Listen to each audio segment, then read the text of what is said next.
அதிசயமான தேவனே, ஆலோசனை தரும் கர்த்தரே, அதிசயமான தேவனே,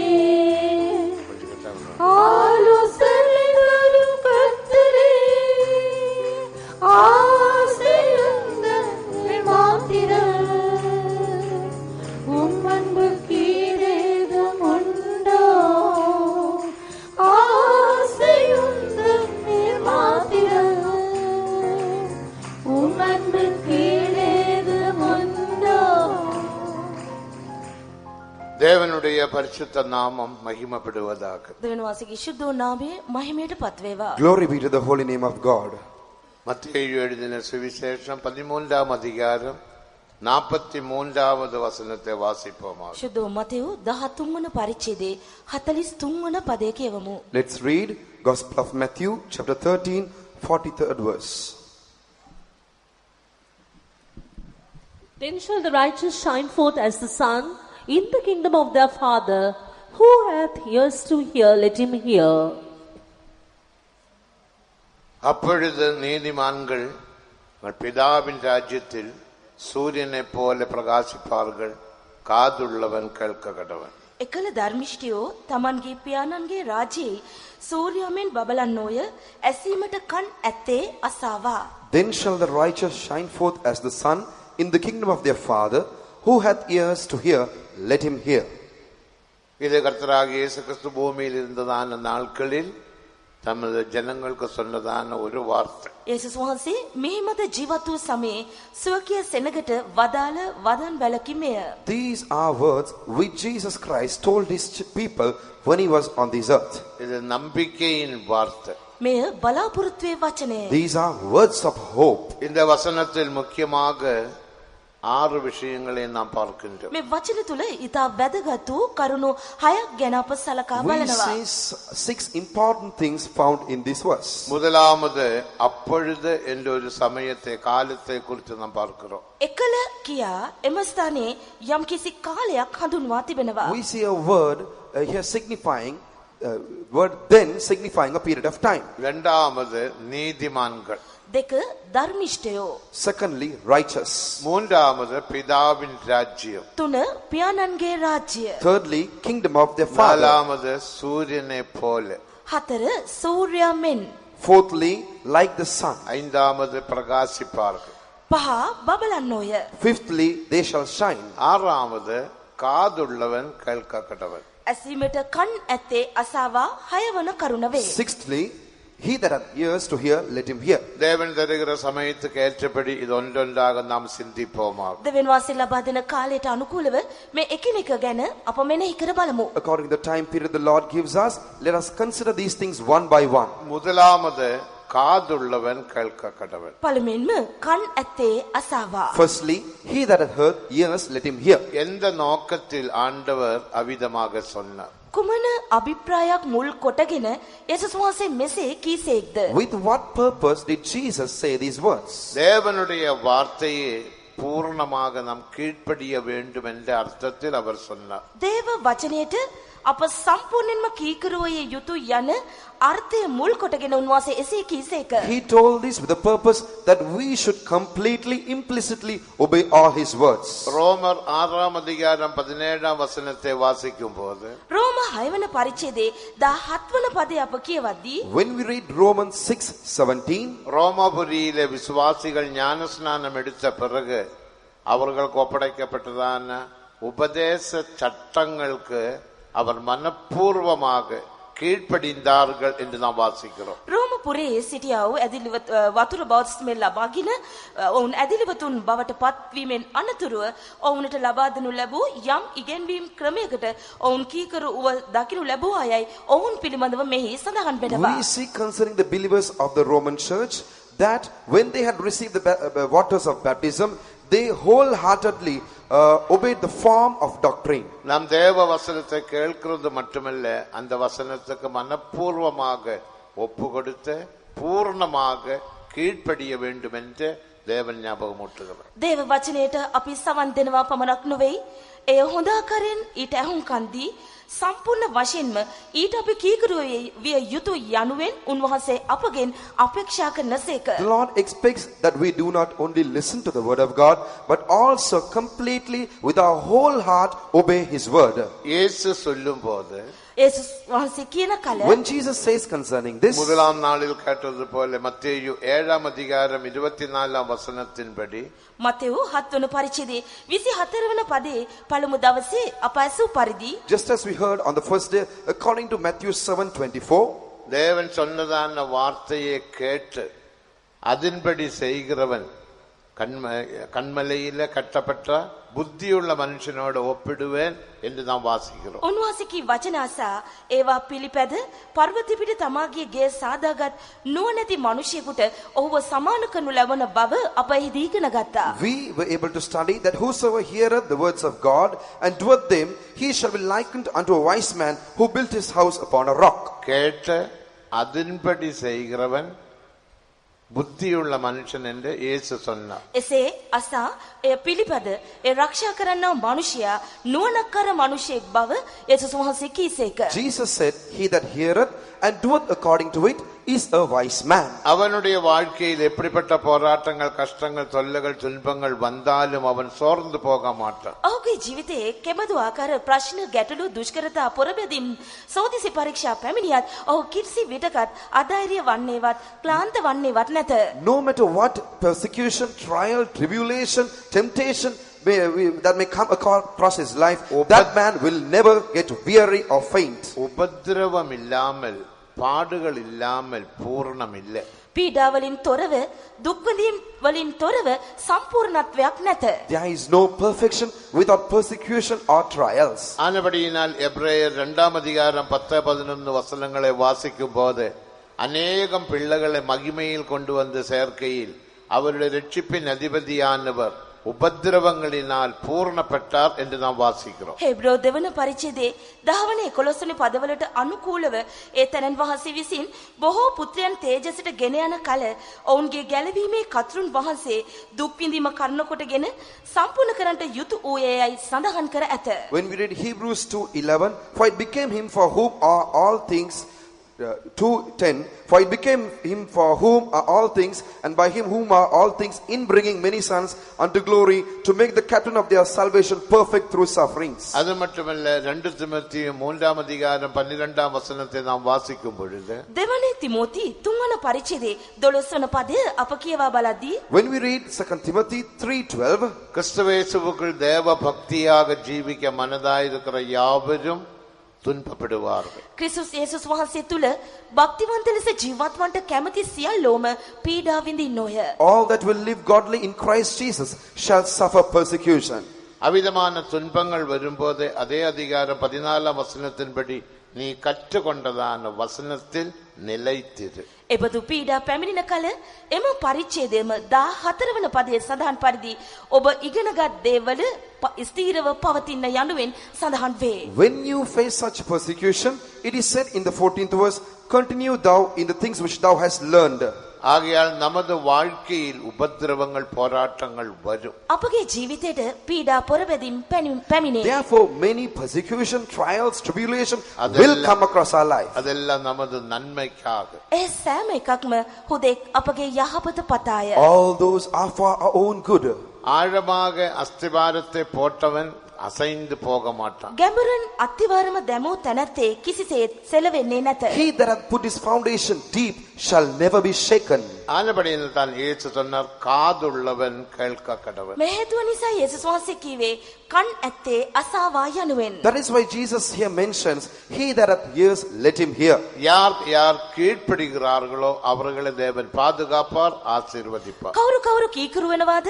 උන්වහන්සේ ඔවුන්ව ආරක්ෂා කරන අතර ඔවුන්ව ආශිර්වාදද කරනවා. All those who will obey him, the Lord will not only preserve them, he will also bless them. தேவனுடைய வார்த்தையை கேட்கிறதினால் நாம் நீதிமான்களாக்கப்படுவதில்லை. දේව වචනය ඇසීම තුලින්ම අප ධර්මිෂ්ඨයන් කරනු ලබන්නේ නැත. By merely listening to the words of God, we shall never be made righteous. ரோமர் 2ஆம் அதிகாரம் 13ஆம் வசனத்தின்படி රෝම දෙවන පරිච්ඡේදයේ 13 වන පදයට අනුකූලව According to Romans 2:13, யாக்கோபு 1ஆம் அதிகாரம் 23ஆம் வசனத்தின்படி யாக்கோபு 1:23. යාකෝබ් 1:23ට අනුකූලව According to James 1:23, எசேக்கியேல் 33ஆம் அதிகாரம் 31ஆம் வசனத்தின்படி එසේකියල් 33 31 වන පදයට අනුකූලව according to Ezekiel 33:31, தேவ வசனத்தை கேட்கிறவர்கள் நீதிமான்களாக்கப்படுவதில்லை. දේව වචනය අසන්නා වූ අයවලුන් ධර්මිෂ්ඨයන් වන්නේ නැත. all those who hear the word of God shall not be made righteous. அதன்படி கீழ்ப்படிந்து நடப்போமாகில் நாம் ஆசீர்வாதத்தை பெற்றுக்கொள்ளலாம். ඒ අනුකූලව ඊට කීකරු වී අප හැසිරෙමු නම් එහි ආශිර්වාද අප ලබා ගන්නවා. But if we will obey those words and walk accordingly, then we shall be blessed. தேவனுக்கு மகிமை. දෙවන් වාසිත මහිමය Glory වේවා. be to God. ஆனபடியினால் காதுள்ளவன் கேட்க கடவர், கீழ்ப்படிந்த வசனத்தின்படி ஜீவிக்க ஒப்பு கொடுப்போமா. කන්නැත්තේ අසාවා දේව වචනයට සවන් දී කීකරු වී ඊ අනුකූලව ජීවත් වීමට අපව බාර කරමු. Who hath ears, let him hear. Therefore, let us listen, hear the words of God, and surrender ourselves to obey and live accordingly. எனக்கு அந்த வசனம் தெரியும், இந்த வசனம் தெரியும், எல்லாம் தெரியும் தெரியும் என்று சொல்லும். ஆனால் සමහර அறிவு இருமாப்பை உண்டாக்கும் என்று 1 கொரிந்தியர் 8ஆம் அதிகாரம் 1ஆம் வசனத்தில் வாசிக்கிறோம். සමහර අය කියනවා තමුන්ට ඒ පදය දන්නවා මේ පදය දන්නවා සෑම පදයක්ම හොඳින් දන්නවා කියා. නමුත් පළවෙනි කොරින්ති 8 වන පරිච්ඡේදයේ පළවෙනි පදයේ සඳහන් කරනවා ඥානය හෙවත් දැනගැන්ම ඕනට උඩඟුකම උපදවයි කියා. It's certain people, they say, we know that verse, we know this verse, we know all these verses.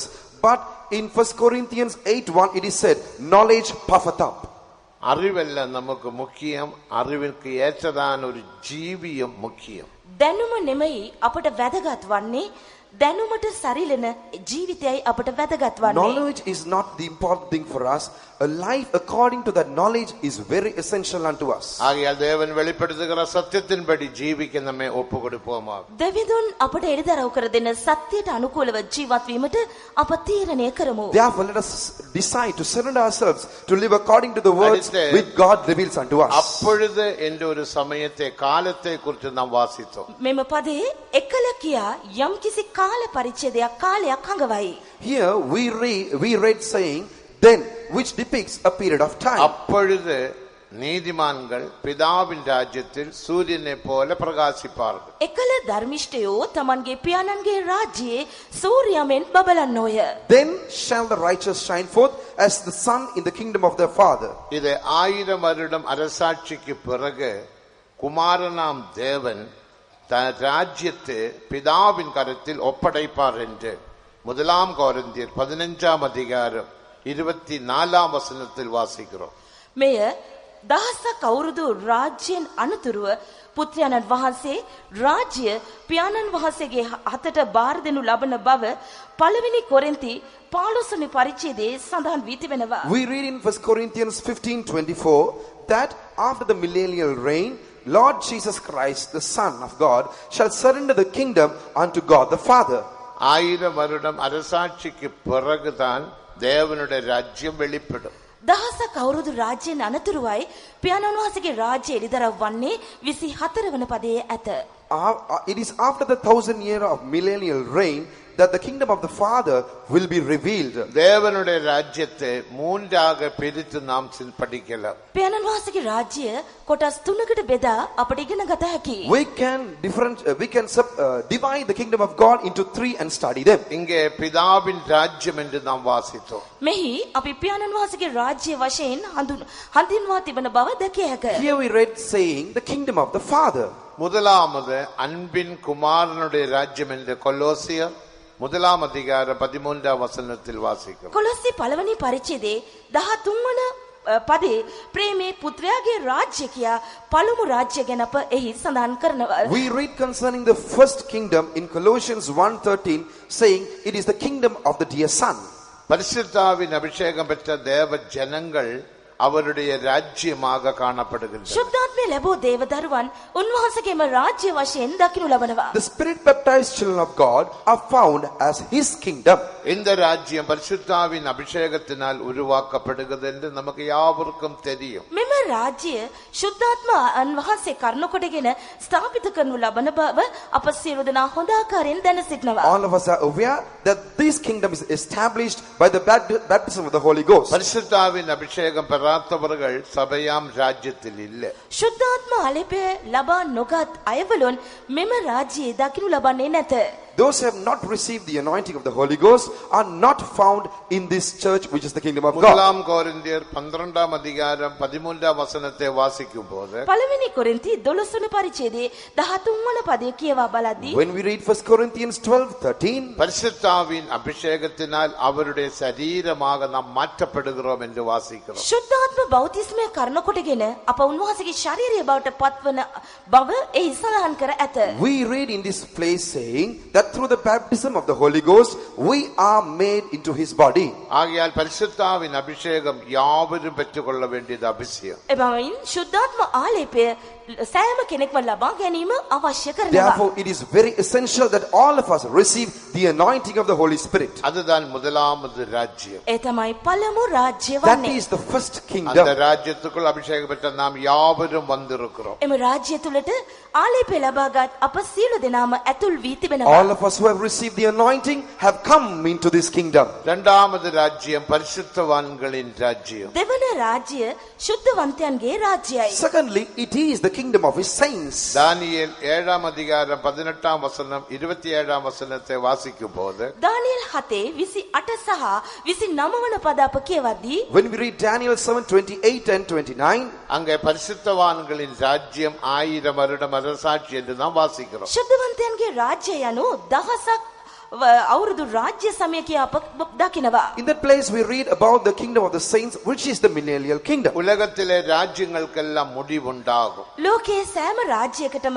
අවසානයක් ඇතිවනවා. There comes an end to all the kingdoms found in this earth. வெளிப்படுத்துதல் 11ஆம் அதிகாரம் 15ஆம் வசனத்தை வாசிக்கும் போது එරිදරව 14:15 වෙනි පදය කියවද්දී When we read Revelation 14:15, 11:15 11:15, 11:15 කියවා බලද්දී எல்லா ராஜ்யங்களும் தேவனுடைய ராஜ்யமாக மாற்றப்படுகிறது. ඒ සෑම රාජ්‍යයක්ම දෙවියන් වහන්සේගේ රාජ්‍ය බවට පත්වනවා. all the kingdoms of this world are become the kingdom of our Lord. ஏழாம் தூதன் எக்காளம் ஊதினான். මක්නිසාද 7 වෙනි දූතයා ඒ හොරණෑව නාද The කළේය. seventh angel blew the trumpet. அப்போது எல்லா உலக ராஜ்யங்களும் தேவனுடைய ராஜ்யமாக மாற்றப்பட்டது. ලෝකයේ දකිනු ලබන සියලුම රාජ්‍යයන් දෙවියන් වහන්සේගේ රාජ්‍ය බවට ඒ විට පත්වන්නේය. Then all the kingdoms found in this world are becoming as the kingdom of the Lord. அதுதான் 1000 வருடம் அரசாட்சி. මේ තමයි දහසක් අවුරුදු රාජ්‍ය සමය. That is the period of the 1000-year அதுதான் millennial reign. இரண்டாவது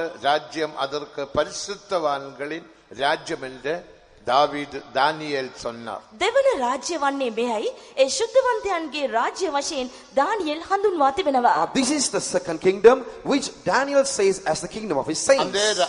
அந்த ராஜ்யம் இதே பூமியில் நடைபெறும். අන්නේම රාජ්‍ය මෙන්න මේ පොළවේම සිදුවනවා ඇත. That kingdom shall function on this very earth. இந்த வானத்தையும் பூமியையும் தேவன் புதுப்பிப்பார் என்று எசையா 65ஆம் அதிகாரம் 16-17 வசனங்களில் வாசிக்கிறோம். යෙසායා 65 16-17 වන පදවල මෙම අහස සහ පොළව උන්වහන්සේ අලුත් කරනු ලබන බව සඳහන් කර ඇත. We read in Isaiah 66:15 and 16 that this earth shall be renewed. தேவன் பூமியையும் வானத்தையும் புதுப்பிப்பார். අහසද පොළවද උන්වහන්සේ අලුත් කරනවා ඇත. God shall renew this earth and the heavens. புதிய வானமும் புதிய பூமியும் வந்தது. අලුත් අහසක්ද අලුත් පොළවක්ද දකිනු ලබනවා ඇත. Then shall be new earth and new அது heavens வேற ushered in. புதிய பூமியும் வேற வானமும் அல்ல. එය වෙනමම අලුත් අහසක් වෙනමම භූමියක් නොවේ. This is not some another earth and another heaven. இதே வானத்தை அவர் புதுப்பிக்கிறார்.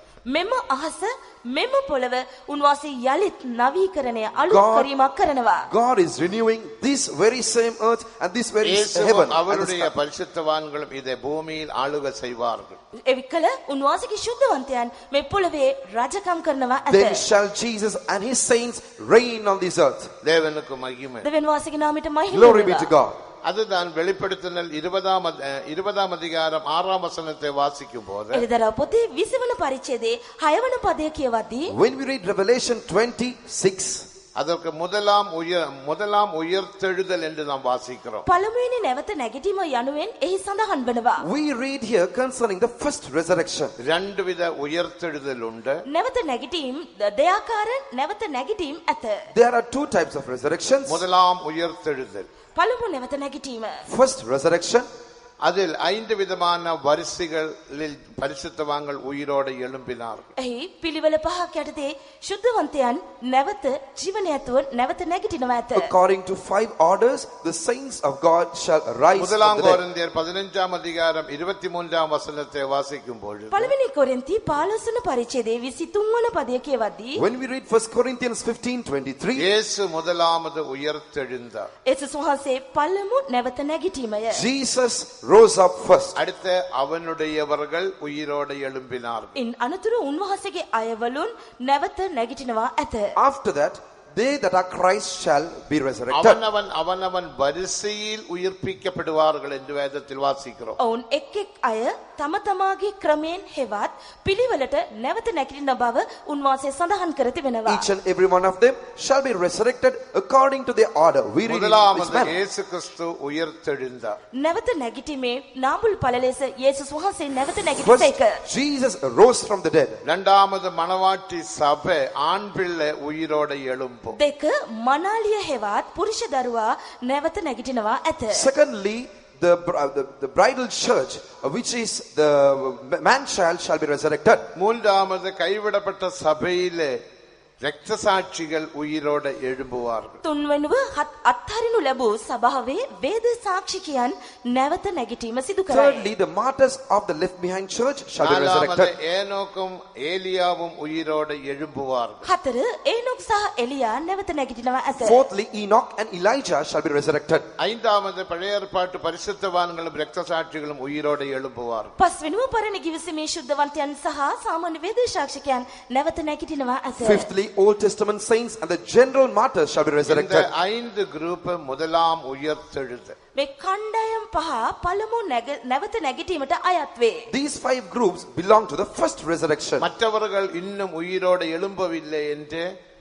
வெளிப்படுத்தினல் 20ஆம் அதிகாரம் 5ஆம் வசனத்தில் வாசிக்கிறோம். අනිත් අයත් කණ්ඩායම් තවමත් නැවත නැගිටේ නැති බව එළිදරව් පොතේ 20 වන පරිච්ඡේදයේ සඳහන් කර තිබෙනවා. We read in Revelation 25 that the rest of the dead were not resurrected. தேவனுக்கு மகிமை. දෙවියන් වහන්සේට මහිම වේ. Glory be to God. முதலாம் உயிர்த்தெழுதலில் 5 குரூப். පළවෙනි නැවත නැගිටීමේ කණ්ඩායම් පහක් අයත් වේ. There are 5 groups in the first resurrection. இதை வெளிப்படுத்தினல் 20ஆம் அதிகாரம் 4ஆம் வசனத்திலும் வாசிக்கிறோம். එළිදරව් 24 වන පදයේත් මේ පිළිබඳව අප කියවනවා. We read concerning this even in Revelation 24.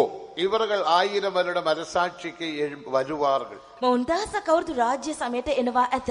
They shall come to the millennial reign. அங்கே நாம் என்ன வாசிக்கிறோம்? එහි අප කියවන්නේ කුමක්ද? What do we read there? அவர்கள் உயிர்த்தெழுந்த கிறிஸ்துவனுடன் கூட 1000 வருடம் அரசாண்டார்கள். ඔහු 20ஆம் அதிகாரம் 4ஆம் வசனத்தின் கடைசி பகுதியில் வாசிக்கிறோம். එළිදරව් පොතේ 20 වන පරිච්ඡේදයේ 4 වන පදයේ අවසන් කොටසේ මෙසේ කියා ඇත. ඔහු ජීවත්ව ක්‍රිස්තුස් වහන්සේ සමග අවුරුදු 1000ක් රජකම් කළෝය යනුවෙන්. We read in the last portion of Revelation 20 verse 4, they lived or resurrected and reigned with Christ 1000 years. 5ஆம் வசனத்தில் மரணம் அடைந்த மற்றவர்கள் அந்த 1000 வருஷம் முடிவு வரைக்கும் உயிரோடு எழும்பவில்லை. පස්වන පදයේ මලාව් අනික් අය අවුරුදු 1000 කෙලවර වන තුරු ජීවත් නූනෝය යනුවෙන් සඳහන් කර ඇත. Fifth verse mentions saying, but the rest of the dead lived not again until the 1000 years were finished. இதுவே முதலாம் உயிர்த்தெழுதல். මෙය පළමු නැවත නැගිටීම නම් වේ. This is the first 1000 resurrection. வருஷம் அரசாட்சிக்கு பிறகு දහසක අවුරුදු රාජ්‍ය සමයෙන් අනතුරුව After the 1000-year millennial reign, Coco Magog யுத்தம் உண்டு. ගොග් මගොග් යුද්ධය හටගනී. there will be the Gog-Magog war. அந்த வேளையில் 2 வரிசைகள் உயிரோடு எழும்புவார்கள். ඒ අවස්ථාවේදී කණ්ඩායම් දෙකක් නැවත පණ පිටින් නැගිටිනවා ඇත. After that, there will 2 orders of resurrection will take place. ரட்சிக்கப்பட்ட யாவரும். එක ගැලවීම ලැබූ සියල්ලන්. One, all those who have been saved. அடுத்த துன்மார்க்கர் யாவரும். අනික් කණ්ඩායම නම් සියලු දුෂ්ටයන්. The second group will be the அப்படி wicked. இதே பூமியில் தேவன் நமக்கு ஒரு 1000 வருடம் அரசாட்சியை தந்திருக்கிறார். මෙන්න මෙම භූමියේම දහසක් අවුරුදු රාජ්‍ය සමයක් උන්වහන්සේ අපට නියම කර ඇත. God has appointed or given us 1,000-year millennial reign on these very same earths. அந்த அரசாட்சியில் நாம் போக வேண்டுமானால் ඒ දහසක් අවුරුදු රාජ්‍ය සමයට ඇතුල් වන්නට නම් If we are to go to that millennial reign, பரிசுத்த பவுல் சொல்லும் போது அப்போஸ்தல நடபடிகள் 14ஆம் அதிகாரம் 22ஆம் வசனத்தின்படி ශුද්ධ පවුල් තුමා සඳහන් කර තිබෙන පරිදි ක්‍රියාපොතේ 14 වන පරිච්ඡේදයේ 22 වන පදයේ සඳහන් වන ආකාරයට according to the words which were told by St. Paul in Acts 14:22, விசுவாசத்தில் நிலைத்திருக்கவும் அநேக உபத்திரவங்கள் வழியாக தேவனுடைய ராஜ்யத்தில் பிரவேசிக்க வேண்டும் என்று புத்தி சொன்னார்கள் என்று நாம் வேதத்தில் வாசிக்கிறோம். ඇදහිල්ලේ පවතිනටත් සිත් සවිකර ගන්නටත් ඔවුන්ට අවවාද කරමින් දෙවියන් වහන්සේගේ රාජ්‍යයට බොහෝ දුක් විඳීමෙන් යුක්තව ඇතුල් වෙන්න ඕනෑ බවට ඔවුන්ට දැනුමුතුකම් දුන් බව කියා ඇත. we read in this place saying, confirming the souls of the disciples and exhorting them to continue in the faith, that we must through much tribulation enter into the kingdom of God. அந்த இடத்தில் சொல்லப்பட்ட ராஜ்யம் 1000 வருடம் அரசாட்சியை வெளிப்படுத்துகிறது. මෙම ස්ථානයේ සඳහන් රාජ්‍ය දහසක් අවුරුදු රාජ්‍ය සමය එළිදරව් කරයි. The kingdom mentioned in this place depicts the 1,000-year millennial reign. அடுத்த ராஜ்யம் பிதாவின் ராஜ்யம். මීළඟ රාජ්‍ය පියාණන්ගේ රාජ්‍යයි. Next, it is the kingdom of the Father. இந்த ராஜ்யத்தை குமாரனாம் தேவன் பிதாவின் கரத்தில் ஒப்படைப்பார். මේ රාජ්‍ය පුත්‍ර වූ යේසුස් වහන්සේ පියාණන් වහන්සේගේ අතට බාර දෙනු ලබන රාජ්‍යයි. Son Jesus Christ shall surrender this kingdom into the hand of the Father. ஒரு முடிவு உண்டாகும். සියලුම රාජ්‍යයන්ට අධිකාරීත්වයන්ට නිමාවක් ඇති වෙනවා. Then all the other kingdoms shall come to an end. வெள்ள சிங்காசன நியாய தீர்ப்பு முடிந்து விடும். සුදු සිංහාසන විනිශ්චය අවසන් වෙනවා. The white throne judgment shall finish. இந்த வானத்தையும் பூமியையும் நெருப்பினால் சுட்டெரிப்பார். මේ අහස හා පොළව ගින්නෙන් දවා දමනු ලබයි. This earth and this sky and the heavens shall be இந்த burnt with fire. சமுத்திரமும் இல்லாமல் போய்விடும். The seas shall be no more. මොහොතද තවත් නොවිය. தேவனுக்கு மகிமை. දෙවියන් වහන්සේට මහිමය Glory be වේවා. to God. அப்பொழுது பிதாவின் ராஜ்யம் வெளிப்படும். එකල පියාණන් වහන්සේගේ රාජ්‍ය එළිදරව් වනවා ඇත. Then shall the kingdom of the Father பிதாவின் appear. ராஜ்யம் தான் நித்திய ராஜ்யம். පියාණන්ගේ රාජ්‍ය සදාකාලික රාජ්‍යයි. Kingdom of the Father is the eternal kingdom. பிதாவின் ராஜ்யம் அசைவில்லாத ராஜ்யம். පියාණන්ගේ රාජ්‍ය නොසැලෙන රාජ්‍යකි. Kingdom of the Father is unshakable பிதாவின் kingdom. ராஜ்யம் நித்தியமான ராஜ்யம். පියාණන්ගේ රාජ්‍ය සදාකාලින් සදාකාලට පවතින සදාතනික එකකි. Kingdom of the Father is an everlasting kingdom. அங்க சாபம் இல்ல, மரணம் இல்ல, வியாதி இல்ல, பிரச்சனை இல்ல, ஒன்றும் இல்லை என்று வேதத்தில் வாசிக்கிறோம். ශාපය මරණය රෝගිය ප්‍රශ්නය කිසිවක් එහි නැතයි දේව වචනයේ සඳහන් වී We read ඇත. in the word of God that there is no sin, no curse, no sorrow, no pain, no crying, no tears. ஒரே ஒரு ராஜ்யம் தான். එකමික රාජ්‍යකි. That is one and only ஆனால் kingdom. பல பல வாசஸ்தலங்கள் உண்டு. නමුත් එහි විවිධාකාර වූ නන්නාකාර වූ වාසස්ථාන ඇත. But there are many habitations. யோவான் 14ஆம் அதிகாரம் 2ஆம் வசனத்தை வாசிக்கும் போது ශුද්ධ යොහන් 14 වන පරිච්ඡේදයේ දෙවන පදය අප කියවද්දී When we read John chapter 2 verse 14 N to, பிதாவின் வீட்டில் அநேக வாசஸ்தலங்கள் உண்டு. මාගේ පියාණන් වහන්සේගේ ගෘහේ බොහෝ වාසස්ථාන ඇත්තේය. in my Father's house are many mansions. பிதாவினுடைய வீடு ஒன்றுதான். පියාණන් වහන්සේගේ ගෘහය යනු එකකි. My Father's house is just one. அந்த வீட்டில் அநேக வாசஸ்தலங்கள். නමුත් එම ගෘහේ නන්නාකාර But there වාසස්ථාන. are many mansions in this house. ஆனால் தான் இந்த உவமையில் இயேசு சொல்லும் போது சூரியனை போல பிரகாசிப்பார்கள். එපමාවේ උන්වහන්සේ සඳහන් කළේ සූර්යමෙන් බබලන්නෝය කියාය. That is why Jesus here says clearly, they shall shine forth as the sun. சூரியனை போல. සූර්යමෙන් Like the sun. சூரியனை குறித்து நாம் பார்க்கும் போது සූර්ය පිළිබඳව අප හදාරා When බලද්දී we consider the sun, அதில் முக்கியமாக 3 கதிர் மண்டலங்களை பார்க்கலாம். එම ස්ථානයේ රශ්මි කදම්බ තුන් ආකාර රශ්මි කදම්බයන් අපට දැකගත we හැකිය. can see 3 different kinds of rays or beams. முதலாவது போட்டோஸ்பியர்.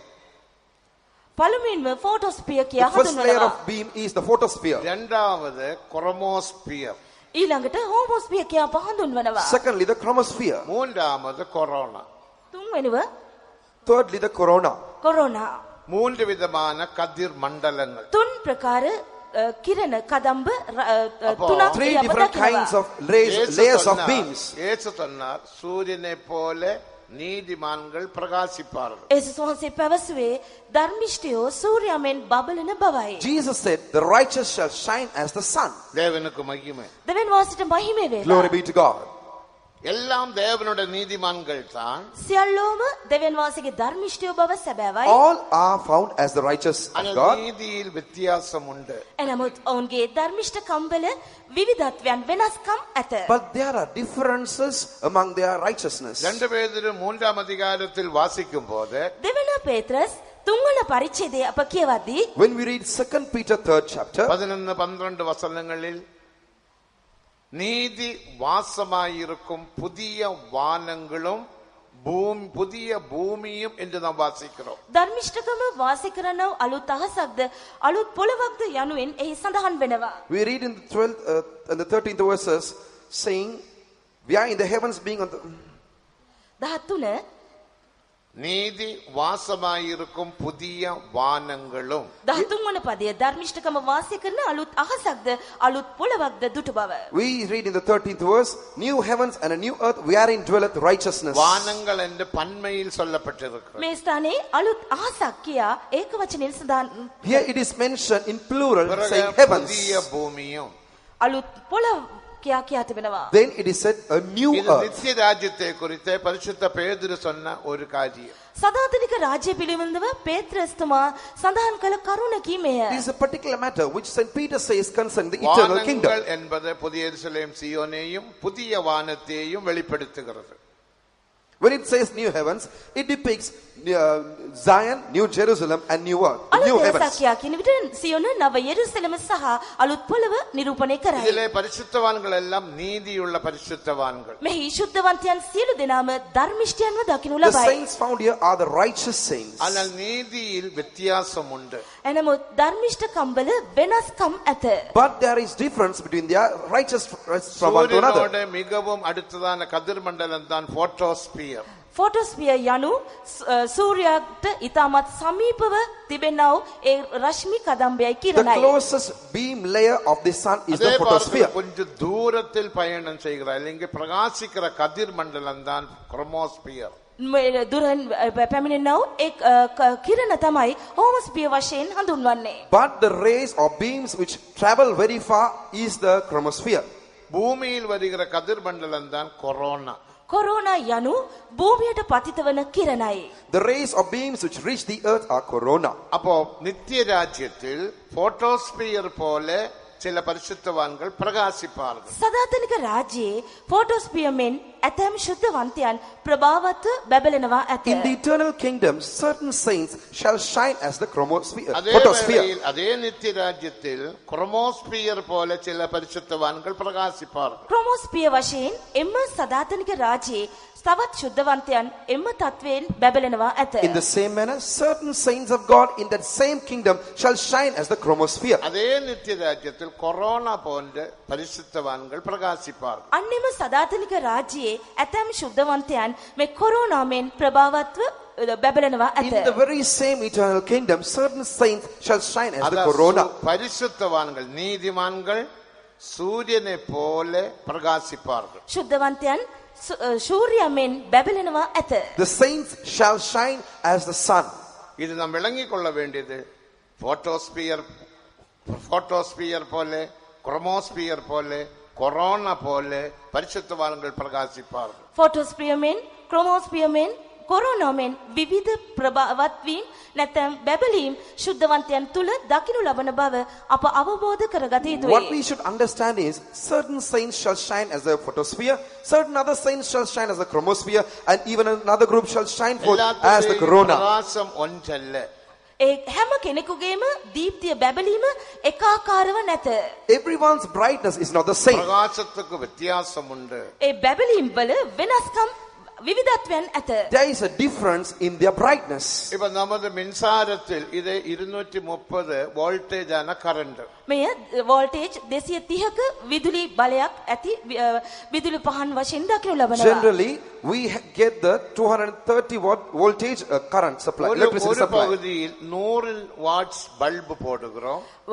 වෝල්ට් 100ක බල්බ් විදුලි පහනක් යොදන In අවස්ථාවේදී a particular place, we plug a 100 அது watts bulb. பக்கத்தில் 500 வாட்ஸ் பல்பு போடுகிறோம். තවත් තැනක අප වෝල්ටේජ් 500ක වෝල්ට් 500ක විදුලි පහනක් දමනවා.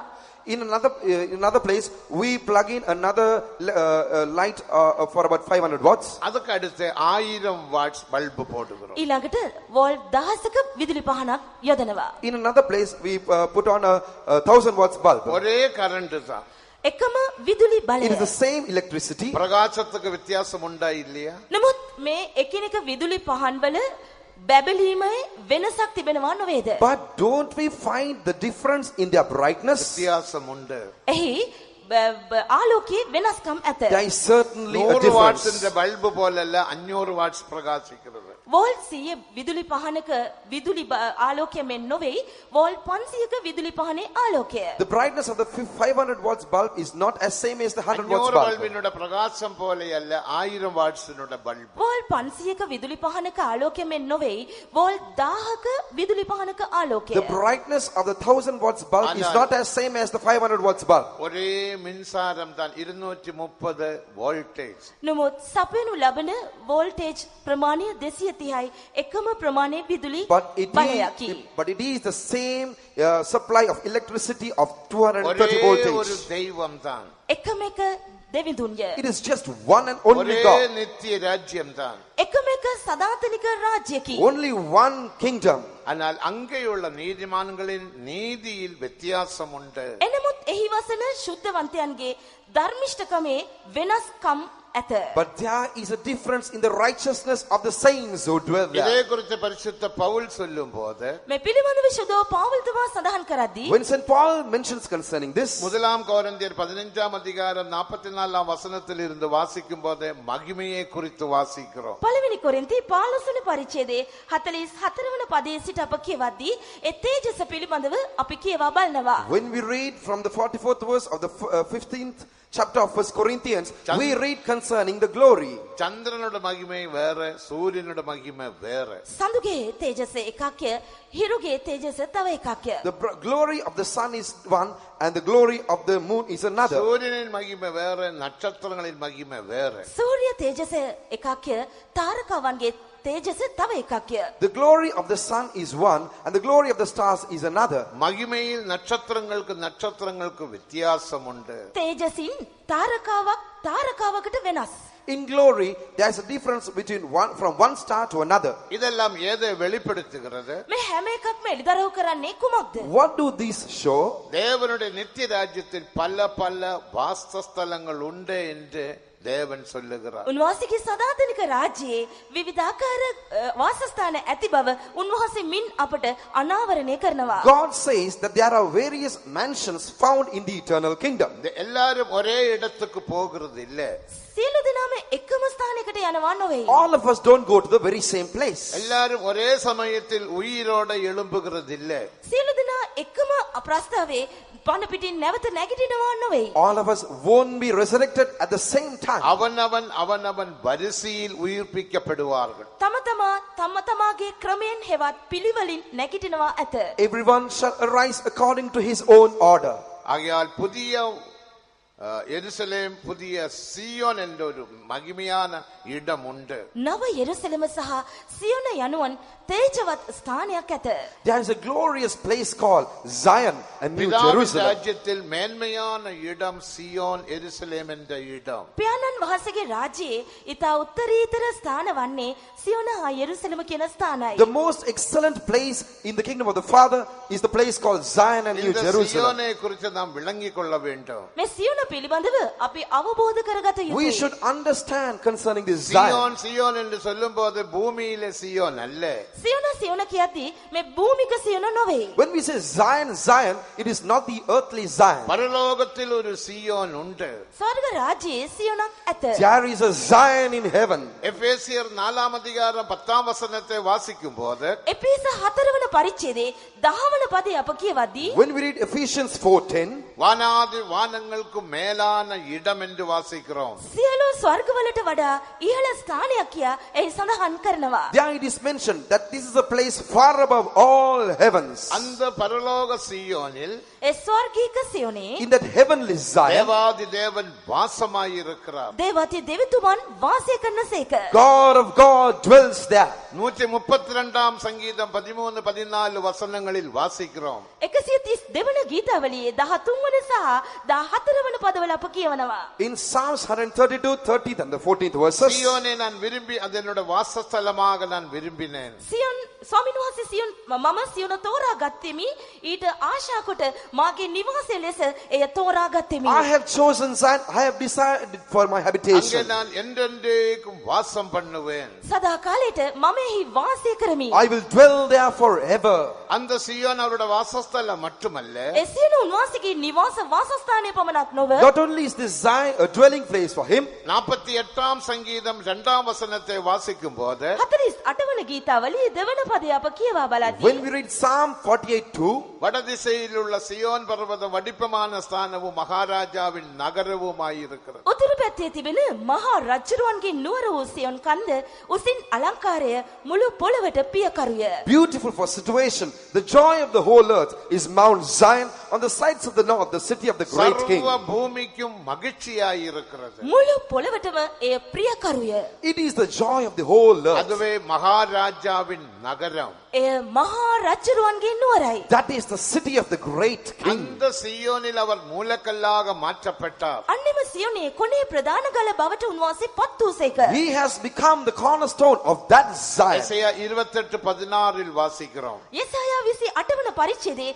16 වන පදයේ මේ බව අප කියවනවා. We read that in Isaiah 28:16. அந்த சீயோனில் அவர் பிரகாசிக்கிறார். 50 சங்கீதம் முதல் 2 வசனங்கள். ගීතාව 50 වෙනි ගීතාවලියේ පළමු පද දෙකේ සියොනේ සිට උන්වහන්සේ ප්‍රභාවත්ව බැබලෙනසේක. 50th Psalm, the first two verses, he shines out of this Zion. சீயோன் என்பது தேவ சமூகம். සියොන යනු දේව අභිමුඛයයි. When we say Zion, it is the presence of God. 84 சங்கீதம் 7 வசனத்தில் வாசிக்கிறோம். We read that- 84 වෙනි ගීතාවලියේ 7 වන පදය අප කියවනවා. We read that in Psalm 84:7. பலத்தின் மேல் பலன் அடைந்து அவர்கள் சீயோனில் தேவனுடைய சந்நிதியில் வந்து சேர்ந்தார்கள். ඔවුන් බලෙන් මලයට යති දෙවියන් වහන්සේ ඉදිරියේ සියොනේදී එකිනෙකා පෙනී සිටිති. They go from strength to strength. Every one of them in Zion appeareth before God. இதொன்றும் பூமியிலே அழிந்து போகிற சீயோன் அல்ல. මෙම සියොන මේ භූමියේ විනාශ වී යන සියොන නොවේ. This is not the Zion which is found on earth, which is to be destroyed. இந்த பூமியில் ஒரு சீயோன் உண்டு. භූමික සියොනක් ඇත. There is a Zion on this earth. அது தாவீதின் நகரம். ඒ දාවිද්ගේ නුවරයි. That is the city of David. 2 Samuel 5 அதிகாரம் 7 வசனத்தை வாசிக்கும் போது දෙවන සාමුවෙල් 5 වන පරිච්ඡේදයේ 7 වන පදය කියවා බලද්දී When we read 2 Samuel 5:7, எபியூசனுடைய கரத்தில் இருந்து தாவீது அந்த கோட்டை பிடித்தெடுத்தார். அதற்கு தாவீதின் நகரம் என்று பெயரிட்டார். යෙබියුස්වරන්ගේ අතින් දාවිත් මෙම නුවර අල්ලා ගත්තා. එම නුවරට දාවිත්ගේ නුවර යනුවෙන් ඒ නුවර හැඳින්වුවා. David took the stronghold of Zion from the hands of the Jebusites, and he called that city as the city of David. இந்த பூமியிலே சீயோன் அழிவுக்குரிய சீயோன். භූමික සියොන විනාශ වන සියොනකි. This earthly Zion is அதே குறித்து நாம் பேசுகிறது இல்லை. ඒ ගැන අප කතා කරන්නේ we do නැත. not speak about that Zion. நித்திய ராஜ்யத்தில் ஒரு சீயோன் உண்டு. සදාකාලික රාජ්‍යයේ සියොනක් ඇත. There is a Zion in the eternal அது kingdom. தேவாதி தேவனுடைய வாசஸ்தலம். ඒ දෙවිවරුන්ගේ දෙවිවරු ස්වාමීන් වහන්සේගේ වාසස්ථානයයි. That is the dwelling place of the God of அது அவருடைய gods. பரிசுத்த ඒ நகரம். උන්වහන්සේගේ ශුද්ධ වූ නුවරයි. That is his holy city. அது அழிவில்லாத ඒ ராஜ்யம். විනාශ නොවන That is an රාජ්‍යකි. incorruptible அது kingdom. நித்திய ராஜ்யம். ඒ සදාකාලික That is රාජ්‍යයි. an eternal kingdom. அங்க தேவாதி தேவன் மட்டுமல்ல, දේවාති දෙවතුමාණන් පමණක් නොවේ. You do not only find the king of God of gods. வெளிப்படுத்தினல் 14 அதிகாரம் 1 வசனத்தை வாசிக்கும் போது Revelation 4, when we read Revelation 14:1, එරිදරව් 14 පළවන පදයේ කියවද්දී பிதாவின் நாமமும் குமாரனின் நாமமும் நெற்றியில் தரிப்பிக்கப்பட்ட 1,44,000 பேர் அங்க நிற்க கண்டேன் என்று நாம் வாசிக்கிறோம். පියාණන්ගේත් පුත්‍රයන්න්ගේත් නාමයන් නලල් වල සඳහන් කරනු ලැබූ 1,44,000 දෙනා එහි දකිනු ලබන බව මෙහි අප කියවනවා. we read here in this verse that there was a group of people of 144,000 having in their foreheads the Father's name written. இது பிரதிஷ்டிக்கப்பட்ட ஊழியர்களுடைய நித்திய வாசஸ்தலம். කැපවුණාව දේව සේවකයන්ගේ සදාතනික වාසස්ථානය මෙයයි. This is the eternal dwelling place of the consecrated servants of God. தேவனுக்கு மகிமை. දෙවියන් වහන්සේට මහිම Glory වේවා. be to God. ஆகையால் பரலோகத்தில் ஒரு சியோன் உண்டு, அதோட புதிய எருசலேமும் உண்டு. ස්වර්ග රාජ්‍යයේ සියොනක් ඇත. ඒ හා සමග නව යෙරුසලමද ඇත. There is a Zion in the kingdom of heaven, in the kingdom of God, and there together with it we find the new Jerusalem. அவன் என்னோடு கூட என்னுடைய சிங்காசனத்தில் இருக்க அருள் செய்வேன். මේ නිසා තමයි ඔවුන්ට මාහා සමග මාගේ සිංහාසනේ ඉඳගන්ට දෙන්නෙමි යනුවෙන් සඳහන් කර ඇත්තේ. That is why it is mentioned that I shall make them to sit with me, together with me on my throne. ஜெயிக்கிறவனோட இடம்தான் அந்த சிங்காசனம், அதாவது நித்திய சியோனும் எருசலேமும். ජය ගන්නාගේ ස්ථානය එම සිංහාසනයයි. ඒ සිංහාසනය යනු සියොන සහ නව යෙරුසලමයි. This Zion or Jerusalem is a throne for all the overcomers in the kingdom of God. 5 காரியங்களை நாம் ஜெயிக்க வேண்டும். කරුණු පහක් අප ජයගත යුතුව We should තිබෙනවා. overcome 5 things. ஒன்று, உலகத்தை ஜெயிக்க வேண்டும். එකක් අප ලෝකයේ ජයගත යුතුයි. 1, we should overcome the world. இரண்டாவது, மாம்சத்தை ஜெயிக்க දෙක வேண்டும். මාංශය ජයගත යුතුයි. 2, we should overcome the flesh. மூன்றாவது, பிசாசை ஜெயிக்க 3 வேண்டும். යක්ෂයා ජයගත යුතුයි. 3, we should overcome devil. நாலாவது, மரணத்தை ஜெயிக்க 4 வேண்டும். මරණය ජයගත යුතුයි. 4thly, we should overcome death. ஐந்தாவது, பாதாளத்தை ஜெயிக்க 5 வேண்டும். පාතාලය ජයගත 5thly, යුතුයි. we should overcome hell. இயேசு 4 காரியத்தை ஜெயித்தார். ඒසුස් වහන්සේ කරුණු 4ක් Jesus ජයගත්තේක. overcame 4 things. அவர் உலகத்தை ஜெயித்தார். උන්වහන්සේ ලෝකයේ He ජයගත්තේක. overcame the our world. பிசாசை ஜெயித்தார். යක්ෂයව He ජයගත්තේක. overcame devil. அவர் மரணத்தையும் பாதாளத்தையும் ஜெயித்தார். උන්වහන්සේ මරණයද පාතාලයද He ජයගත්තේක. overcame death and hell. இயேசு மாம்சத்தை ஜெயிக்க வேண்டிய அவசியம் இல்லை, அவருக்குள் மாம்சம் இல்லை. යේසුස් වහන්සේට මාංශය ජය ගැනීමේ අවශ්‍යතාවයක් නොවිය. මක්නිසාද උන්වහන්සේ තුල මාංශය නොවිය. There was no need for him to overcome flesh because there was no flesh found in இயேசு him. பாபம் அறியாதவர், பாபம் இல்லாதவர், பாபம் செய்யாதவர். යේසුස් වහන්සේ පාප රහිත, පාපය නොදත්, පාපයක් නොකළව තැනන් වහන්සේව සිටියා. Jesus did no sin, knew no sin. There was no sin found in நமக்குள் him. மாம்சம் உண்டு, நாம் மாம்சத்தை ஜெயிக்க අප வேண்டும். තුල මාංශය ඇත. මේ නිසා අපි මාංශය ජයගත යුතුයි. There is flesh in us. Therefore, we should overcome this flesh. கலாத்தியர் 5ஆம் அதிகாரம் 16ஆம் வசனத்தை வாசிக்கும் போது, ගලාති 5 වන පරිච්ඡේදයේ 16 වෙනි පදය අප කියවා When we බලන්න. read Galatians 4:16, ஆவி மாம்சத்துக்கு விரோதமாகவும் மாம்சம் ஆவிக்கு விரோதமாகவும் இச்சிக்கிறது. ආත්මෙන් වහන්සේ මාංශයට විරුද්ධවත්, මාංශය ආත්මයට විරුද්ධවත් පොරබදයි කියා මේ ස්ථානයේ ආශා කරයි කියා සඳහන් කර තිබෙනවා. we read in this place saying, the spirit lusteth against the flesh, and the flesh against the spirit. இல்ல, நான் உங்களுக்கு சொல்லுகிறேன், ஆவிக்கேற்றபடி நடந்து கொள்ளுங்கள், அப்பொழுது மாம்ச இச்சையை நிறைவேற்றாமல் இருப்பீர்கள். ආත්මේ ප්‍රකාර හැසිරෙන්න එකල ඔබ මාංශී තෘෂ්ණා ඉෂ්ට කරන්නේ නැතයි මා ඔබට කිමි. But I warn you, ye walk according to the spirit, then ye shall not fulfill the lust of the flesh. அப்படிப்பட்ட மணவாட்டி சபைக்கு நித்திய ராஜ்யத்தில் மேன்மையான இடத்தை தேவன் ஆயத்தம் பண்ணுகிறார். එබඳු මනාලියකට සදාතනික රාජ්‍යයේ ඊට තේජවත් උතුම් ස්ථානයක් උන්වහන්සේ සූදානම් කර තිබෙනවා. For such a bridal church, God is preparing an excellent place in the eternal kingdom of God. நமக்கு யாவருக்கும் அறிந்தது போல யோவான் 14:2 வசனத்தில், நான் உங்களுக்காக ஒரு இடத்தை ஆயத்தம் பண்ண போகிறேன், ஆயத்தம் பண்ணின பிறகு நான் மறுபடியும் வருவேன், உங்களை சேர்த்து கொள்வேன். අප සියලු දෙනා හොඳින් දන්නා පරිදි ශුද්ධ යෝහන් 14 වන පරිච්ඡේදයේ දෙවන පදේ, මම නුඹලාට ස්ථානයක් පිළිල කරන පිණිස යමි.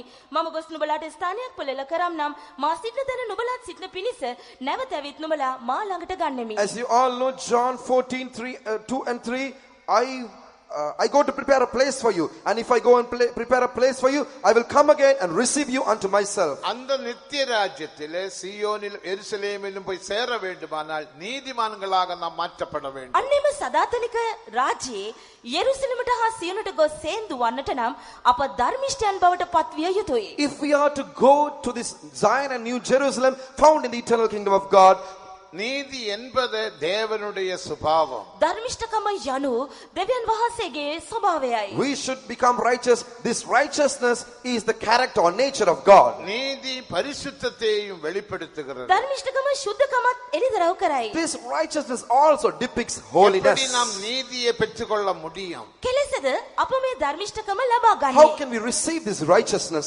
4 விதத்தில் பெற்றுக்கொள்ளலாம். 4 ආකාරයෙන් මේ අපට ලබාගත හැකියි. We can receive this righteousness righteousness in 4 ways. முதலாவது உபாகமம் 6ஆம் அதிகாரம் 25ஆம் வசனத்தை வாசிக்கும் போது ද්විතීය කතාව 6 වන පරිච්ඡේදයේ 25 වන පදය අප කියවා බලද්දී When we read Deuteronomy 6:26, என்னுடைய கட்டளைகளுக்கு சாவதானமாக கீழ்ப்படிந்தால் நீ நீதிமானாக மாற்றப்படுவாய்.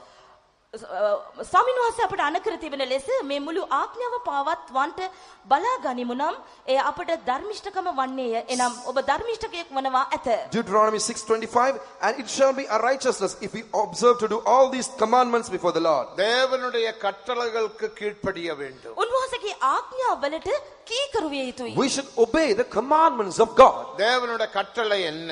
උන්වහන්සේගේ ආඥා යනු කුමක්ද? What are the commandments of God? அப்போஸ்தலர் நடபடிகள் 17ஆம் அதிகாரம் 30ஆம் வசனத்தின்படி மனம் திரும்புவதே தேவனுடைய கட்டளை. ක්‍රියාදා 7 වන පරිච්ඡේදයේ 30 වන පදයට අනුව පශ්චාත්තාප වීම, පසුතැවිලි වීම උන්වහන්සේගේ ආඥාවකි. According to Acts chapter 17 verse 30, repenting is the commandment of God. எல்லோரும் மனம் திரும்ப வேண்டும் என்று தேவன் மனுஷனுக்கு கட்டளை இடுகிறார். සියලු මනුෂ්‍යයන්ට පසුතැවිලි වන පිණිස උන්වහන්සේ අනකරනසේක. Repentance is the commandment of God. Now God commandeth all men everywhere to repent. இரண்டாவது கட்டளை என்பது ஞான ஸ்நானம். දෙවන ආඥාව නම් වතුර බෞතිස්මයයි. Second commandment is the waters of baptism. மத்தேயு 28:19-20 வாசிக்கிறோம். ශුද්ධ මතෙව් 28 19 සහ 20 වන පදවල අප කියවනවා. We read that in Matthew 28:19 and 20. மூன்றாவது கட்டளை அபிஷேகத்தை பெற்றுக்கொள்வது. තුන්වෙනි ආඥාව නම් අනනම් උන්වහන්සේගේ ශුද්ධාත්ම ආලේපය ලබා ගැනීම. Third commandment is receiving the baptism of the Holy Ghost. அப்போஸ்தலர் நடபடிகள் 1ஆம் அதிகாரம் 5ஆம் வசனத்தில் வாசிக்கிறோம். ක්‍රියාපොතේ පළවන පරිච්ඡේදයේ 5 වන පදේ මේ බව අප We කියවනවා. read concerning that in Acts of the Apostles, first chapter, the 5th verse. உன்னதத்திலே பலனை பெற்றுக்கொள்ள வேண்டும் என்று கட்டளை இட்டார். ඉහළින් පැමිණෙන බලය ලබා ගන්නයි උන්වහන්සේ අනකලසේක. He commanded that we should be endued with the power from above. தேவனுக்கு மகிமை. දෙවියන් වහන්සේට මහිමය Glory වේවා. be to God. ஐந்தாவது கட்டளை පස්වෙනි අන Fifth command. மத்தேயு 11ஆம் அதிகாரம் 29-30 வசனங்களை வாசிக்கும் போது என்னிடத்திலிருந்து கற்றுக்கொள்ளுங்கள். ශුද්ධ මතෙව් 11 වන පරිච්ඡේදයේ 29 වෙනි සහ 30 වන පද කියවද්දී මාගෙන් ඉගෙන ගනිලා. According to Matthew 11:29 and 30, learn of me. உபதேசத்துக்கு கீழ்ப்படிந்து ஜீவிப்பதே தேவனுடைய கட்டளை. උන්වහන්සේගේ ඉගැන්වීමට කීකුරුවී ජීවත් වීම උන්වහන්සේගේ අනවේ. Living a life being obedient to the doctrine of God is this fulfilling this commandment. உபதேசத்தினால் நீதியை பெற்றுக்கொள்ளலாம். ඉගැන්වීම කරුණු කොටගෙන මේ අයුරින් උන්වහන්සේගේ ධර්මිෂ්ඨකම අපට ලබා ගත හැකියි. Thus through the doctrines we can receive the righteousness of God. இரண்டாவது நீதியை பெற்றுக்கொள்வது வேறுபாடின் ஜீவியத்தின் மூலமாக. දෙවනුව ධර්මිෂ්ඨකම අප ලබා ගන්නේ වෙන්වීමේ ජීවිතය තුලින්. Secondly, we shall receive the righteousness of God through living a life of separation. எசேக்கியேல் 18ஆம் அதிகாரம் 5ஆம் வசனத்திலிருந்து 9ஆம் வசனம் முடிய வாசிக்கும் போது එසේකියල් 18 වෙනි පරිච්ඡේදයේ 5 වෙනි පදයේ සිට 9 වෙනි පදය දක්වා කියවදී When we read Ezekiel 18 from 5th verse onwards, அதில் நாம் 16 விஷயத்திலிருந்து வேறுபட்டு ஜீவிக்க வேண்டும். එම ස්ථානයේ කරුණු 16කින් අප වෙන්වී ජීවත් යුතු බව සඳහන් වේ. here it is mentioned that we should live a separated life from 16 kinds of 9ஆம் things. வசனத்தின் கடைசி பகுதியில் இப்படி வேறுபட்டு ஜீவிக்கிறவனே நீதிமான். 9 වෙනි පදයේ අවසාන කොටසේ මෙලෙස ජීවත් වන්නා අය ධර්මිෂ්ඨයන් කියා සඳහන් වේ. In the last portion of the 9th verse, it is said, he who shall live in this manner is a righteous man. வேறுபட்டு ஜீவிப்பதே நீதிமானாக மாற்றப்படுகிறது. වෙන්වී ජීවත් වීම අපව ධර්මිෂ්ඨයන් බවට පත් කරයි. By living a very separated life, it makes us righteous before God. வேறுபாடு ஜீவியம் முக்கியம். වෙන්වීමේ ජීවිතය ඉතා වැදගත්. Life of separation is very, very important. எதுக்காக நாம் வேறுபட்டு ஜீவிக்கிறோம்? අපි වෙන්වී ජීවත් වන්නේ කුමක් Why සඳහාද? do we live a life of separation? வேறுபாடு ஜீவியத்தின் முக்கியத்துவம் என்ன?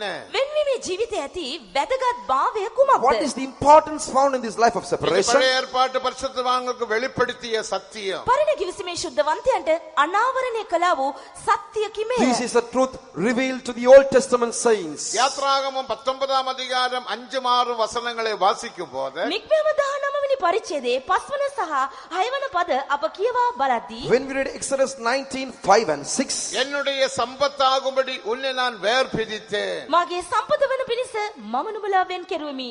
I have separated you so that ye can become my treasure. என்னுடைய ஆசாரிய கூட்டமாகும்படி உன்னை நான் வேர் பிரித்தேன். මාගේ පූජක වංශයක් වන පිණිස මම නුඹලාව වෙන් කෙරුවෙමි. I have separated you unto me to become a kingdom of priests. என்னுடைய சொந்த ஜனமாகும்படி உன்னை நான் வேர் பிரித்தேன். මා සන්තක සෙනගක් වන පිණිස මම නුඹලා වෙන් කෙරුවෙමි. I have separated you so that you can become my own people. மேலும் நாலாவது ஒரு விஷயம், லேவியராகமம் 20ஆம் அதிகாரம் 26ஆம் வசனத்தை வாசிக்கும் போது මීළඟට හතර වෙනුව ලෙවි කතාව 20 වෙනි පරිච්ඡේදයේ 24 වෙනි පදය කියවද්දී Fourthly, when we read Leviticus 20:24, நீ என்னுடையவனாய் இருக்கும்படி உன்னை நான் வேர் பிரித்தேன். නුඹලා මාගේ වන පිණිස මම නුඹලාව ජාතීන් අතරින් වෙන් කරගතිමි. I have separated you from among the nations so that ye can be my own people. தேவனுக்கு மகிமை. දෙවියන් වහන්සේට මහිමය. Glory be to God. இந்த உபதேசம் முதலாவது பழைய ஏற்பாட்டு பரிசுத்தவான்களுக்கு தேவன் வெளிப்படுத்தினார். මෙන්න මේ ගැන්වීම පළමුකොට පරණ කිවිසුමේ ශුද්ධවන්තයන්ට උන්වහන්සේ විසින් හෙළිදරව් කළසේක. God revealed this truth to the Old Testament saints first. நீ என்னுடைய சம்பத்தாக மாற வேண்டும். නුඹ මාගේ අසහාය වස්තුවක් විය යුතුයි. You should become my own treasure. அவர்கள் எழுத்தின்படி வேர்பட்டு ஜீவித்தார்கள். ඔවුන් පදගතාර්ථ ලෙස වෙන් වී ජීවත් වුණා. They lived a separated life. நாம் எழுத்தின்படி வேர்பட்டு ஜீவிக்கிறது இல்ல, ஆவிக்குரிய விஷயத்தில். අපි පදගතාර්ථව ජීවත් වන්නේ නැහැ ආත්මික දේවල් පිළිබඳව. We do not literally live a separated life, but spiritually a separation. அவருக்கு ஆடினுடைய இரத்தத்தினால் மீட்புண்டாயிற்று. බැටළු ලෙවලින් ඔවුන්ට මිදීම ලබා ගත්තා. They received redemption through the blood of the goats. யாத்ராகமம் 12ஆம் அதிகாரம் 6ஆம் வசனத்தை வாசிக்கும் போது නික්මයම 12 වන පරිච්ඡේදයේ 6 වන පදය කියවා When බලද්දී we read Exodus 12:6, ஆபீப மாசத்தில் நீ ஒரு ஆண் ஆடை வேர் பிரிக்க வேண்டும். ඔබ මාසයේ 14 වෙනි දවසේ බැටළුවක් වෙන් කරගත යුතුයි. පිරිමි සතෙක් ඔබ වෙන් කරගත යුතුයි බැටළුවෙක්. on the 14th day of the month, you should separate a goat. 10ஆம் தேதி வேர் பிரித்து 14ஆம் தேதி அதனை நீ கொல்ல வேண்டும். 10 වෙනි දවසේදී බැටළු පැටවා වෙන් කරගෙන 14 වෙනි දවසේදී ඒ බැටළු පැටවා මරා දැමිය යුතුයි. On the 14th day, you shall separate a lamb, அந்த and ரத்தத்தை 14 days from that day, you shall slay it. வாசல்கால்கள் மேலும் குடும்படி மேலும் நீ பூச வேண்டும். එම ලේ රැගෙන ගෙවල් වල උළුහව් කණු දෙකේද උඩ පඩි කඳේද ඔබ තැවරිය යුතුයි. And you should apply the blood of that lamb on the doorposts. இந்த ராத்திரியில் சங்காரக்காரன் வரப்போகிறான். මේ රාත්‍රියේදී විනාශකයා පැමිණෙයි. That night, the destroyer shall pass through. ரத்தத்தை பார்க்கிறதான வீட்டுக்குள் பிரவேசிக்க மாட்டான். ලේ තවර ඇති නිවෙස් තුලට රිංගන්නේ නැත. He shall not enter into the houses which have the blood applied on the doorposts. ரத்தத்தினால் இஸ்ரவேல் மக்கள் மீட்கப்பட்டார்கள். බැටළු පැටවකුගේ ලේ කර්ණකොටගෙන ඊශ්‍රායල් ජනයා මෙලෙස මිදීම ලබා ගත්තා. Thus, through the blood of the lamb, the children of Israelites were redeemed. ஆனால் புதிய ஏற்பாட்டு இஸ்ரவேல் மக்கள் ஆடின் ரத்தத்தினால் மீட்கப்பட்டவர்கள் அல்ல. එනමුත් නව කිවිසුම් සභාවේ අයවලුන් බැටළු පැටවකුගේ ලේ කර්ණකොටගෙන මිදීම ලබාගත් අය For the නොවේ. people of the New Testament church are not the ones who are redeemed by the blood of the lamb. முதலாம் கொரிந்தியர் 5ஆம் அதிகாரம் 7ஆம் வசனத்தின் கடைசி பகுதி வாசிக்கும் போது நமது பெஸ்கா ஆட்டுக்குட்டி இயேசு கிறிஸ்துவே. පළවෙනි කොරින්ති 5 වෙනි පරිච්ඡේදයේ 7 වන පදේ අපගේ පාස්කුව බැටළු පැටවා වූ යේසුස් ක්‍රිස්තුස් වහන්සේය. In the latter portion of 1 Corinthians 5:7, we read, Christ is our Passover. தேவனுக்கு மகிமை. දෙවියන් වහන්සේට මහිම Glory වේවා. be to God. பழைய ஏற்பாட்டு எந்த பரிசுத்தவானும் சீயோன் எருசலேமுக்குள் பிரவேசிக்க முடியாது. පරණ කිවිසුමේ කිසිම ශුද්ධවන්තයෙකුට නව යෙරුසලමට හෝ සියොනට යා නොහැකි. No saint of the Old Testament can enter into Zion or New Jerusalem. மத்தேயு 11ஆம் அதிகாரம் 11ஆம் வசனத்தை வாசிக்கும் போது ශුද්ධ මතෙව් 14:11 වන පදය කියවා බලන When we read අවස්ථාවේදී Matthew 14:11, ஸ்திரீகளில் பிறந்தவன் யோவான் ஸ்நானகனை பார்க்கலும் பெரியவனாக ஒருவனும் பிறக்கவில்லை. ස්ත්‍රීන් අතරින් උපන් අයවලුන් අතර යෝහන් බෞතිස්තමෙන් උතුම් කෙනෙක් නැත.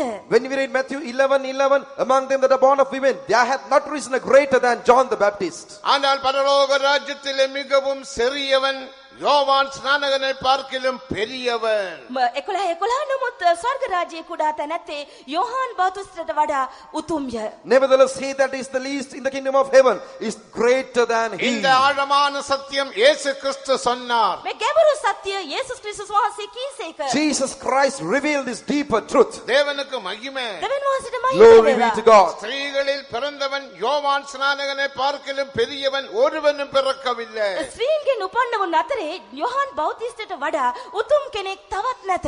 Among them that are born of women, there hath not risen a greater than John the Baptist. பழைய ஏற்பாட்டில் பரிசுத்தவானில் மிகவும் பெரிய பரிசுத்தவான் யோவான் ஸ்நானகன். පරණ ගිවිසුමේ ශුද්ධවන්තයන් අතර ඉතා ශ්‍රේෂ්ඨ ශුද්ධවන්තයෙක් යෝහාන් බෞතිස්ත. The greatest saint among the Old Testament saints is John the Baptist. ஆனால் அவன் ஒரு அற்புதமும் செய்யவில்லை. නමුත් ඔහු කිසිදු පුදුම හාස්කමක් කළේ But he නැත. did not do any miracle. யோவான் 10 அதிகாரம் 41 வசனத்தின்படி ශුද්ධ යෝහාන් 10 වන පරිච්ඡේදයේ 41 වන පදයට According අනුකූලව to John 10:41, யோவான் ஒரு அற்புதமும் செய்யவில்லையே. ශුද්ධ යෝහාන් කිසිම ආශ්චර්යයක් කළේ නැත. John did no miracles. அவன் எப்படி பெரியவனாக மாற்றப்பட்டான்? එහෙමනම් කොහොමද ඔහු ශ්‍රේෂ්ඨ කෙනෙක් වුණේ? But how come he became a greater person? யோவான் 3 அதிகாரம் 30 வசனத்தை வாசிக்கும் போது ශුද්ධ යෝහාන් 3 වන පරිච්ඡේදයේ 30 වන පදය කියවද්දී When we read John 3:30, நானோ செருக வேண்டும் நீரோ பெருக வேண்டும். මා අඩුවන්නටත් උන්වහන්සේ වර්ධනය වන්ට ඕනෑයයි I ඔහු must කියනවා. decrease and you must இது அவனுடைய increase. தாழ்மையை வெளிப்படுத்துகிறது. මින් පිළිඹු කරන්නේ ඔහුගේ යටහත්කමයි. This reveals his humility. தாழ்மையுள்ளவன் பெரியவனாக மாற்றப்படுவான். යටහත් තැනැත්තා උතුම් කෙනෙකු බවට පත්වනවා ඇත. The humble one shall be made great. இந்த தாழ்மை யோவான் ஸ்நானனுக்குள் காணப்பட்டது. මෙන්න මේ යටහත්කම යෝහාන් බෞතිස්ත තුල තිබුණා. This humility was found in John the ஆகையால் Baptist. பழைய ஏற்பாட்டு பரிசுத்தவான்களில் யோவான் ஸ்நானகன் பெரியவனாக காணப்பட்டான். මේ හේතුව නිසා පරණ ගිවිසුමේ ශුද්ධවන්තයන් අතර ශ්‍රේෂ්ඨ ශුද්ධවංශයෙක් වශයෙන් යෝහාන් බෞතිස්ත දකින්න Therefore, ලැබුවා. John the Baptist was found as the greatest saint among the saints of the Old Testament. ஆனால் பரலோக ராஜ்யத்தில் மிகவும் சிறியவன் யோவான் ஸ்நானகனை பார்க்கிலும் பெரியவன் என்று இயேசு சொன்னார். එසේ නමුත් ස්වර්ග රාජ්‍යයේ කුඩා තැනැත්තේ යෝහාන් බෞතිස්තට වඩා ඉතා උතුම් බව යේසුස් වහන්සේ කීසේක. Nevertheless, Jesus says, he that is least in the kingdom of heaven is greater than he. அப்போது அந்த பரலோக ராஜ்யத்தில் யோவான் ஸ்நானகன் இல்லை. එම ස්වර්ග රාජ්‍යයේ යෝහාන් බෞතිස්ත නැත. If so, John the Baptist is not found in this kingdom of அதனால் heaven. அவன் நரகத்துக்கு போகவும் இல்லை. නමුත් ඔහු නිරයට ගියෙත් නැත. And because of this reason, he has not gone to hell either. அதுதான் பிதாவின் ராஜ்யத்தில் பல பல வாசஸ்தலங்கள் உண்டு. මේ නිසා තමයි පියාණන් වහන්සේගේ රාජ්‍යයේ විවිධාකාර වාසස්ථාන ඇතයි That is කියන්නේ. why there are various mansions or places in அந்த the kingdom of the Father. பரலோக ராஜ்யம் என்பது சீயோன் புதிய எருசலேமை ඒ வெளிப்படுத்துகிறது. ස්වර්ග රාජ්‍ය නව යෙරුසලම සහ සියොන පිරිවිඹු කරයි. This kingdom of heaven shows Zion and New Jerusalem. நீ மனம் திரும்பினால் அந்த ராஜ்யத்தை காணலாம். ඔබ පසුතැවිලි වනවා නම් එම රාජ්‍ය ඔබට දැකගත හැකියි. If you shall repent, you shall see that kingdom. நீ ஜலத்தினாலும் ஆவியினாலும் பிறவாவிட்டால் தேவ ராஜ்யத்துக்குள் பிரவேசிக்க முடியாது. ඔබ ජලින්ද ආත්මෙන්ද නූපන්නෝ දෙවියන් වහන්සේගේ රාජ්‍යයට ඇතුල් වන්නේ නැත. If you are not born of water and of the Spirit, you shall not enter அந்த into the kingdom of ராஜ்யத்தில் God. பிரவேசிக்க வேண்டுமானால் අන්නෙම රාජ්‍ය තුලට ප්‍රවිෂ්ඨ වන්නට If we are to enter into that kingdom, யோவான் 3 அதிகாரம் 5 வசனத்தின்படி ශුද්ධ යෝහාන් 3 වන පරිච්ඡේදයේ 5 වන පදයට අනුව according to the Gospel of John நீ 3:5, ஜலத்தினாலும் ஆவியினாலும் பிறக்க வேண்டும். වතුරෙන්ද ආත්මෙන්ද ඔබ උපත ලබා ගත you යුතුයි. should be born of the water and of the Spirit. பழைய ஏற்பாட்டு பரிசுத்தவான்கள் யாரும் ஜலத்தினாலும் ஆவியிலும் பிறக்கவில்லை. පරණ ගිවිසුමේ ශුද්ධවන්තයන් එක්කෙනෙකු හෝ වතුරෙන් හෝ ආත්මෙන් හෝ උපත ලබා ගත්තේ නැත. None of the Old Testament saints were born of water or of the Spirit. நெடுலாட்டமாக ஆசரிப்பு கூடாரத்தில் ஆசாரியர்கள் கையும் காலும் கழுவினார்கள். මීට ඡායාවක් වශයෙන් පූජකයන් සෝදන භාජනයෙන් තමුන්ගේ අත්පා සෝදා ගත්තා. As a shadow, the Old Testament priests, they wash their hands and legs in the அவர்கள் tabernacle. கிறிஸ்துவை தரித்துக் கொள்ளவில்லை. ඔවුන් ක්‍රිස්තුස් වහන්සේව පැලඳ ගත්තේ They නැත. do not put on Christ. ஆனால் கலாத்தியர் 3 அதிகாரம் 27 வசனத்தை வாசிக்கும் போது නමුත් ගලාතී 3 වන පරිච්ඡේදයේ 27 වන පදය කියවද්දී But when we read Galatians 3:27, ஞான ஸ்நானம் எடுக்கிறவன் எத்தனை பேரோ அத்தனை பேர்களும் கிறிஸ்துவை தரித்து கொண்டிருக்கிறீர்களே. බෞතිස්ම අපම ලබාගත් අපමණ දෙනා ක්‍රිස්තුස් වහන්සේව පැලඳගත්තෝය. For as many of you as have been baptized into Christ have put on Christ. நாம் கிறிஸ்துவை தரித்து கொண்டிருக்கிறோம். අපි ක්‍රිස්තුස් වහන්සේව පැලඳගෙන සිටිනවා. We have put on Christ. நாம் கிறிஸ்துவின் மரணத்தை தரித்து අප கொண்டிருக்கிறோம். ක්‍රිස්තුස් වහන්සේගේ මරණය පැලඳගෙන We have දරාගෙන put on the සිටිනවා. death of நாம் Christ. கிறிஸ்துவின் சுபாவத்தை தரித்து கொண்டிருக்கிறோம். අප ක්‍රිස්තුස් වහන්සේගේ ස්වභාවය පැලඳගෙන We have සිටිනවා. put on the nature of Christ. இந்த அனுபவம் பழைய ஏற்பாட்டு எந்த பரிசுத்தவானுக்கும் இல்ல.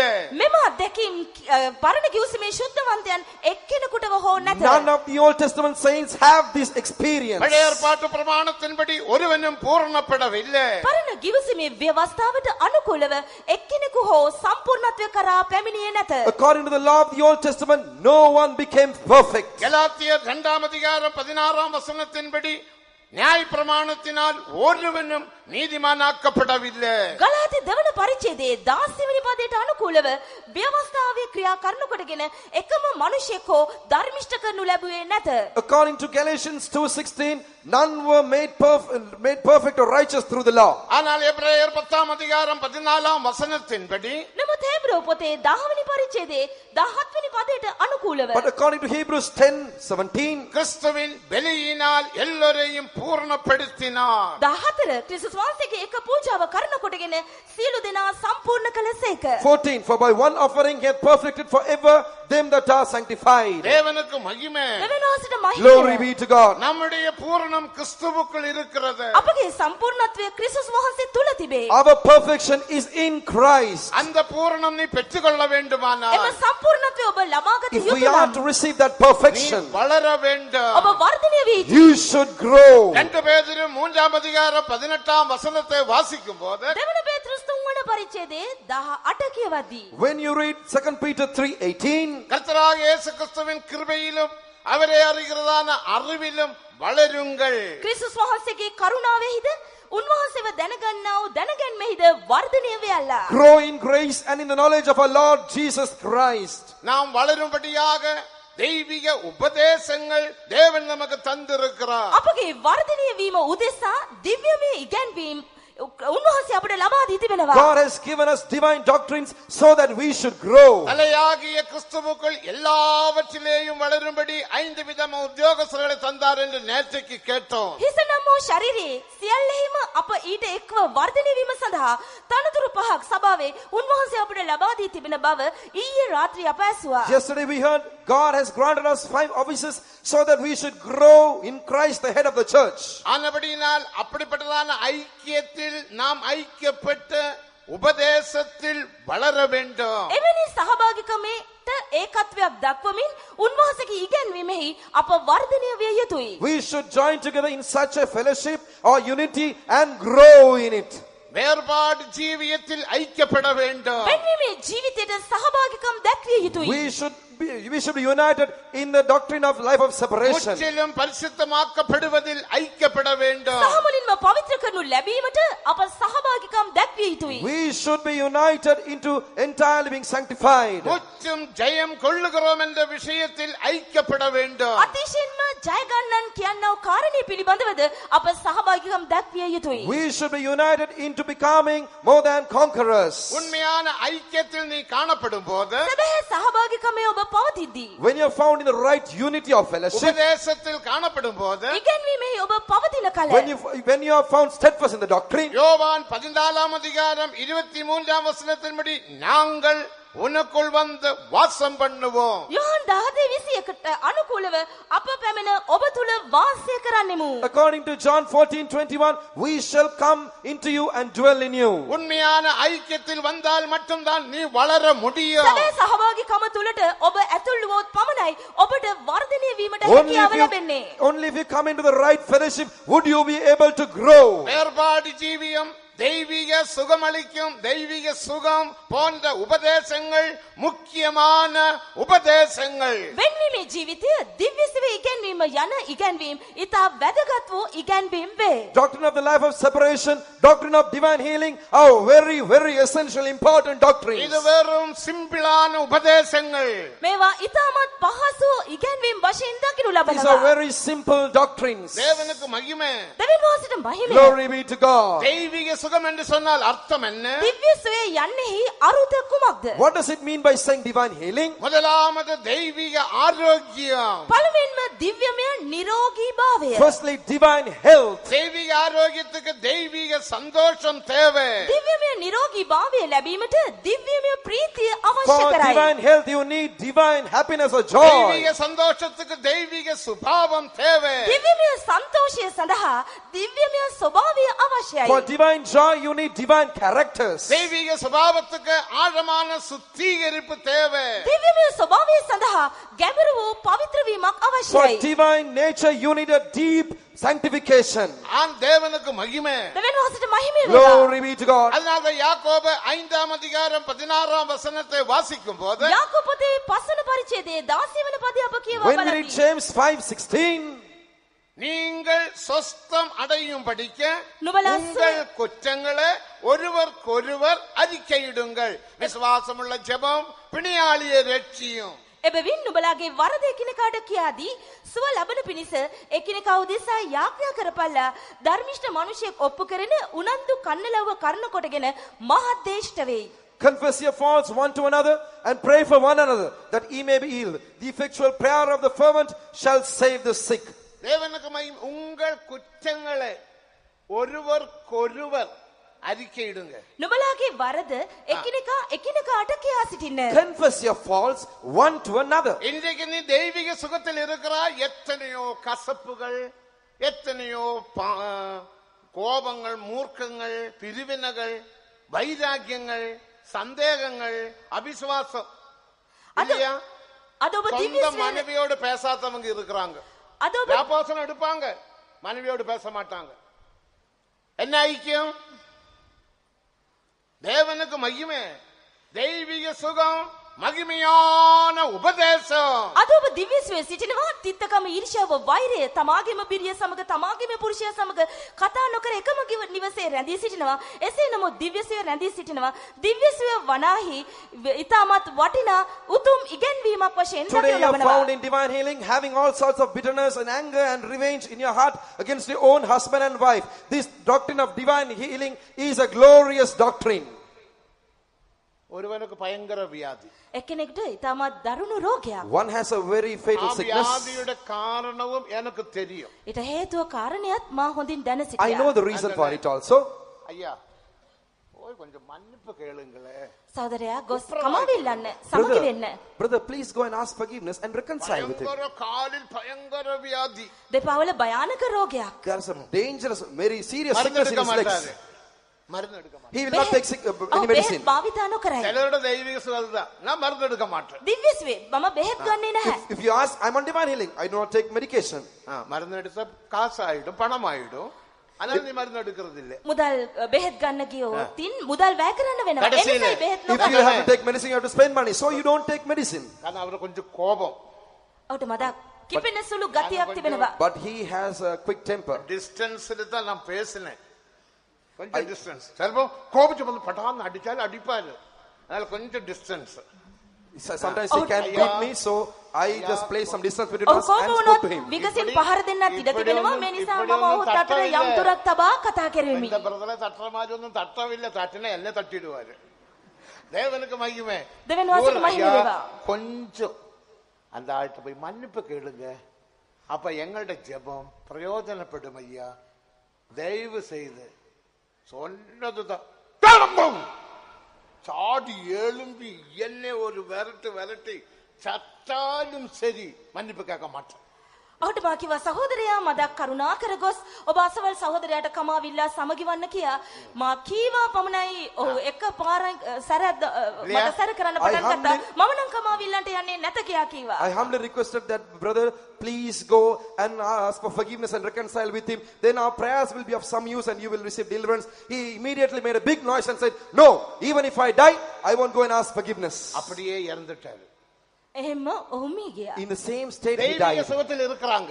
දිව්‍යස්වේ සිටිනවා. Now people are on divine healing, ஆனா கசப்பு, නමුත් තිත්තකම but there is bitterness, வைராக்கியம், වෛරය revenge. பேச்சில்ல. කතා බහ නැහැ. They do not talk இது with each என்ன other. தெய்வீக சுகம்? මේ මොන දිව්‍ය What සුවයක්ද? sort of divine healing is நீ this? தெய்வீக சுகத்துக்கு விரோதமாக கிரியை செய்கிறாய். ඔබ දිව්‍ය සුවයට විරුද්ධව ක්‍රියා කරනවා. You are working against divine healing. தெய்வீக சுகம் என்ன? දිව්‍ය සුවය යනු කුමක්ද? What is divine healing? பெரிய சிம்பிள் உபதேசம். දිව්‍ය සුවය ඉතාමත් සරල පහසු It ඉගැන්වීමකි. is a very, very simple doctrine. தேவனுக்கு மகிமை. දෙවියන් වහන්සේට මහිම Glory වේවා. be to God. முதலாவது පළමු කොට Firstly, உன்னை சுத்திகரித்துக்கொள். ඔබ පවිත්‍ර කරගන්න. sanctify yourself. யாரோடாவது உனக்கு கசப்பு இருந்தா போய் மன்னிப்பு கேளுங்க. යම් කෙනෙක් සමග ඔබට තිත්තකමක් අමනාපයක් තිබේ නම් ගොස් සමගි වෙන්න. If you have any bitterness against anyone, please do go and ask for ஏதாவது forgiveness. பொருள் திருடி இருந்தால் உன் வீட்டில் இருந்தால் அந்த பொருளை கொண்டு போய் கொடுத்து மன்னிப்பு கேளுங்க. යම් සොරාගත් බඩු භාණ්ඩ ඔබගේ නිවසේ තිබෙනවා නම් ඒවා නියමිත තැනට ගොස් බාර දෙන්න. If there is any particular thing which you have stolen from somebody, please go and give it back. ஃபேக்டரியில் இருந்து ஆபீஸில் இருந்து சில பொருட்களை திருடி சிலர் கொண்டு வருகிறார்கள். அதொன்று பரவாயில்லை. ஆபீஸரே திருடுறாங்க. பின்ன நாம் திருடினால் எப்படி? நீ யாரு? நீ சியோன், நீ எருசலேம். ஆபீஸர் யாரு? அவன் நரகம். அவன் திருடலாம். நீ எப்படி திருடலாம்? நிறைய கதைகளுக்கு எல்லாம் நேரமாய் விட்டு நான் முடிக்க போறேன். රැකියා කරන ස්ථානයේ සමහර දේවල් සොරාගෙන පැමිණෙනවා. කමක් නැහැ කියනවා. එසේ නොවේ රැකියා කරන ස්ථානයේ සිටිනවා නිරේ. නමුත් ඔබ එසේ නොවේ. සියොන හා යෙරුසලමට කැඳවනු ලැබ තිබෙනවා. Certain people steal certain things from their factories or offices, and when you ask them, no, it doesn't matter, they say, and say the others are also stealing. The one who is stealing in your office, he is going to hell. But you are Zion and New Jerusalem. நல்லா ஜெபிக்கிறவனுக்கு ஜெபம் வரவில்லை. හොඳට යාඥා කරන තැනැත්තියට යාඥාව පැමිණෙන්නේ නැහැ. A person who really prays well, now he is unable to pray. ஜெபிக்க உட்கார்ந்த உடனே ஒரு மரக்கட்டை தான் எனக்கு முன்னால வந்து நிக்குது. என்னடா மரக்கட்டை வருது? சிலுவை தானே வரணும். இவனுக்கு மரக்கட்டை வருது. A particular person. සීක්‍රම්. පාස්ටර් මම යාඥා කරන්න දන ගැසු ගමන්න මට ලී කොටයක් පේනවා. ඒ විට මං කිව්වා ලී කොටයක් කොහොමද පේන්නේ? කුරුසේ නෙවෙයිද ඔබට පේන්න ඕනේ කියලා. A person came and told me, Pastor, when I pray, a particular log comes to my mind or vision or mind. மரக்கட்டையை பார்த்திருக்கிறீர்களா என்று கேட்டேன். ඒ ලී කොටේ ඔබ කොහේ හරි දැක්කද කියලා මං ඇහුවා. I asked him, have you ever seen this log anywhere else? நான் பார்த்திருக்கிறேன். ඔව් මං බල දැක තිබෙනවා. He said, yes, I've seen it இப்போ அந்த somewhere. மரக்கட்டை எங்க இருக்கு? දැන් මේ ලී කොටේ තිබෙන්නේ කොහේද? Now where is that log? என் வீட்டில் இருக்கு. අපේ ගෙදර. It is in my house. அது எங்க இருந்தது? ඒ තිබුණේ කොහේද? Where was it earlier? அது பக்கத்திலே தோட்டத்தில் காணப்பட்ட ஒரு தேக்கு மரத்தினுடைய சின்ன துண்டு அதை நான் தூக்கிட்டு வந்தேன். தூக்கிட்டு வந்துட்டு இப்ப சொல்றாங்க ஜபாவி வருதில்லை. எப்படிதான் வரும்? திருடி நமக்கு ஜபாவி வருமா?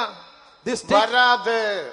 ඒ යාබදවත්තේ තිබුණොත් ඒක ලී කොට කෑල්ලකි ඒ රැගෙන ගොස් තබාගෙන සිටිනවා. හොරකම් කරපු පුද්ගලයාට යාඥාව එයිද? එන්නේ නැහැ.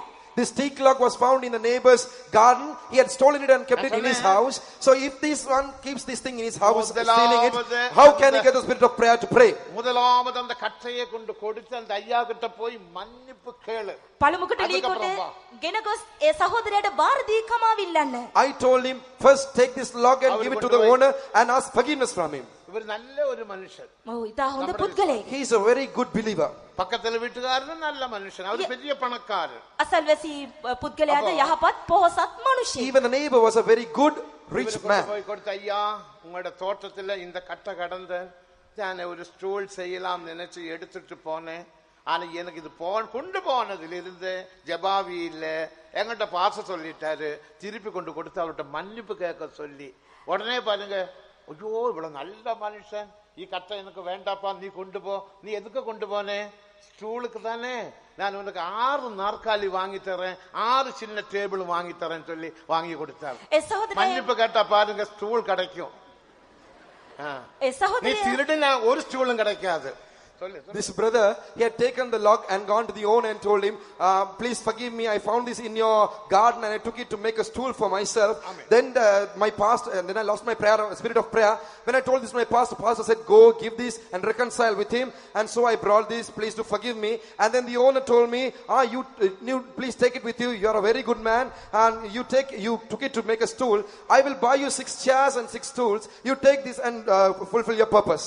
ඇතිලිවන්ත සහෝදරයා එම සහෝදරයා සොරාගත් අයිති හිමිකරු වෙතට ගොස් පැවසුවා මෙන්න මම ස්ටූල් එකක් සෑදීම සඳහා මේ ලී කොටේ ඔබගේ වත්තෙන් සොරාගෙන ගියා මේ ලබා ගන්න පාස්ටර් මට පැවසුවා මේ යලිත් ඔබට ලබා දෙන්න කියලා මට සමා වෙන්න කියා එවිට ඔහු කිව්වා මම ඔබට පුටු 6ක් සහ ස්ටූල් 6ක් ලබා දෙන්නම් කියා ඔබ කමාවිල්ලා බලන්න ඔබටත් මේ වගේම ලැබෙයි சிலருக்கு ஒரு எண்ணம் உண்டு நாம் பழைய விசுவாசி நாம் பழைய ஊழியக்காரர் நான் என்ன செய்தாலும் ஆண்டவர் அதெல்லாம் கஞ்சாடையா விட்டு விடுவாரு என் பாவம் எல்லாம் இவாபரேஷனாக போய்விடும் ஒரு வசனம் தர்றேன் எசேக்கியேல் 33ஆம் அதிகாரம் 14ஆம் வசனம் ஒன்னு படிச்சு பாருங்க நான் நீதிமானை பார்த்து நீ பிழைக்கவே பிழைப்பா என்று சொல்லும் போது நீதிமான் தன் நீதியை நம்பி அநியாயம் செய்தால் அவனுடைய நீதிகள் ஒன்றும் நினைக்கப்படுவதில்லை සමහර පරණ ඇදිලිවත්යන් හිතනවා මම පරණ ඇදිලිවන්තයක් මගේ පව් කිසිම දෙයක් උන්වහන්සේ විසින් ගණන් ගනු ලබන්නේ නැත කියා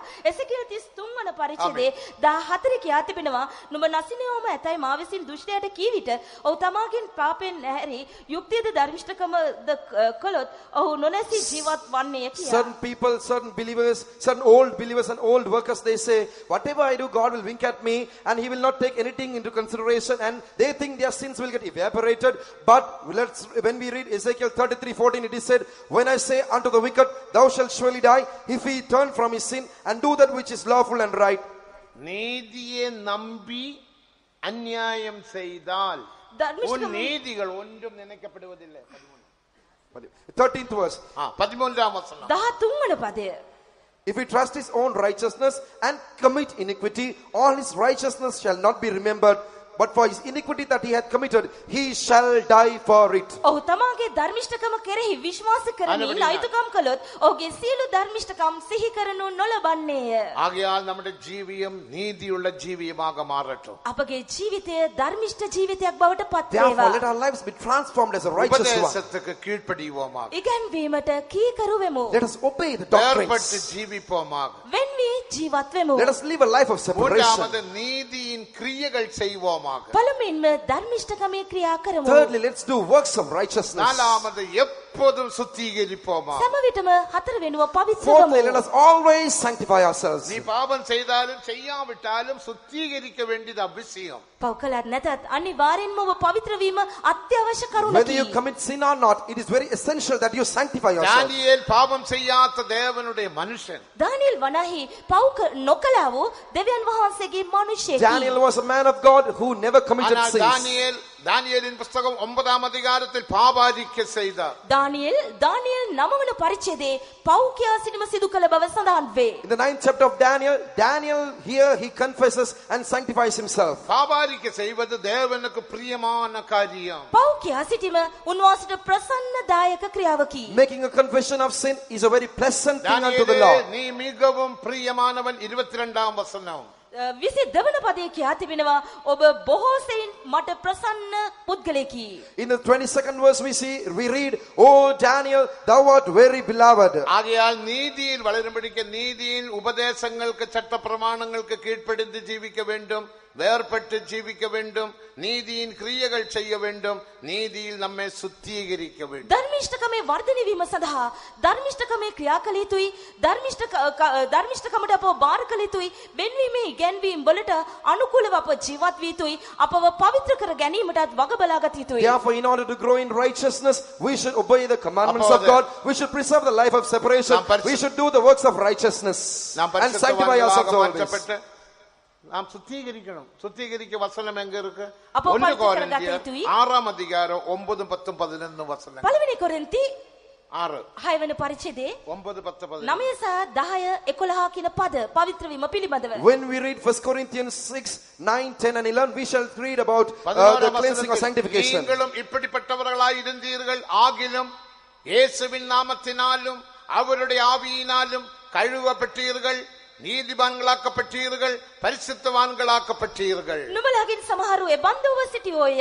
නමුත් ස්වාමී යේසුස් ක්‍රිස්තුස් වහන්සේගේ නාමයෙන්ද අපගේ දෙවියන් ස්වාමීන් වහන්සේගේ ආත්මයෙන් තුලද නුඹලා සෝදනු ලැබුවෝය, ශුද්ධ කරනු ලැබුවෝය, ධර්මිෂ්ඨ කරනු ලැබුවෝය. 11th verse says, "Such were some of you, but ye were washed, but ye are sanctified, but ye are justified in the name of the Lord Jesus and by the Spirit of our God." நாம் எல்லாரும் எழும்பி நிற்போமா? අප සියලු දෙනාම නැගිට Let's all සිටිමු. stand up.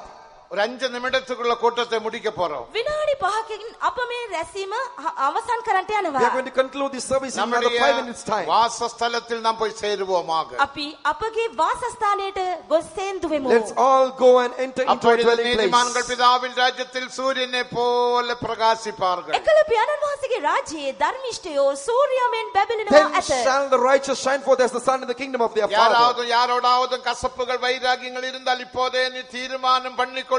கூட்டம் முடித்த உடனே அவரிடத்தில் போய் மன்னிப்பு கேளுங்க. இராவிட்டால் வீட்டில் சென்று மன்னிப்பு கேளுங்கள். உப்புரவாய் கொள்ளுங்கள். යම් කෙනෙකු සමග තිත්තකම කෝපය තිබේ නම් රැස්වීම අවසන් වී ගොස් සමාව අයදින්න. එසේත් නැත්නම් නිවසට ගොස් කමාවිල්ලා සමගි වන්න. If there is a person who has bitterness or anger against another, you decide to go and reconcile with that person soon after the service, or to go home and reconcile as soon as possible. நாம் எல்லோரும் எடுத்துக்கொள்ளப்பட வேண்டும். අප සෑම කෙනෙක්ම සියල්ලෝම ඔසවා ගනු ලැබී All සිටියි. of us should be நாம் raptured or caught எல்லோரும் up. பிதாவின் ராஜ்யத்தில் சூரியனை போல பிரகாசிக்க வேண்டும். අප සියල්ලෝම පියාණන් වහන්සේගේ රාජ්‍යයේ සූර්යමෙන් බැබලිය All of යුතුයි. us should shine as the sun in the kingdom of our Father. அழைத்தவர் உண்மையுள்ளவர், அவர் அப்படியே செய்வார். කැදවූ තැනන් වහන්සේ විශ්වාසවන්තයි.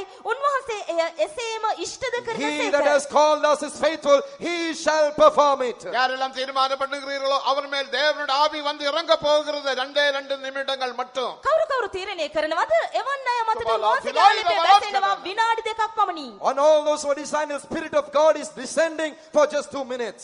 எல்லாரும் ஆவியில் நிரம்புங்கள். සියලු දෙනා ආත්මෙන් පිරෙන්න. All get filled in the Spirit. உன்னை தாழ்த்தி ஆவியில் நிரம்புங்கள். ඔබ යටත් කොට ආත්මෙන් පිරෙන්න. Humble yourself and get filled in the அந்நிய Spirit. பாஷையில் பேசுங்கள் பேசுங்கள். අන්භාෂා කතා කරන්න. Speak in tongues. எல்லா கசப்புகள் வைராகியங்கள் மாறட்டும். තිත්තකම වෛරය මේ සියල්ල වෙනස් වේවා. Let all bitterness and anger be இதோ changed. சுத்திகரிக்கும் தேவன் பிரதான ஆசாரியன் நமது மத்தியே உலாவுகின்றார். පවිත්‍ර කරනවා ස්වාමීන් වහන්සේ උත්තම පූජකයන්න් වශයෙන් අප මැදේ සක්මන් කරන The වගයි. God who sanctifies us as the high priest, he is moving in our midst. ஆமென் ஆமென் ஆமென் ஆமென். எல்லாரும் கரங்களை தட்டி தட்டி ஆவியில நிரம்புங்கள். සියලු දෙනා අත්පොළසන් දෙමින් ආත්මෙන් පිරෙන්න. Clap your hands and get filled in the Spirit. बोलो दिलाई डबल चटा नमना दिलाई डबल चटा नमना दिलाई डबल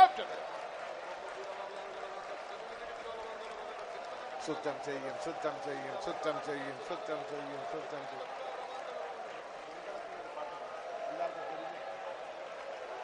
சோதரம் சோதரம் சோதரம் சோதரம் சோதரம் சோதரம் சோதரம் சோதரம்.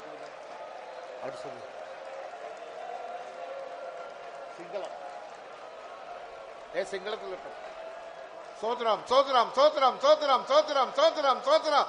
எல்லாரும் கரங்களை தட்டி தட்டி ஆவியில் நிரப்புங்கள். අත්පොළසන් දෙමින් ආත්මෙන් පිරෙන්න. Clap your hands and get filled in the Spirit.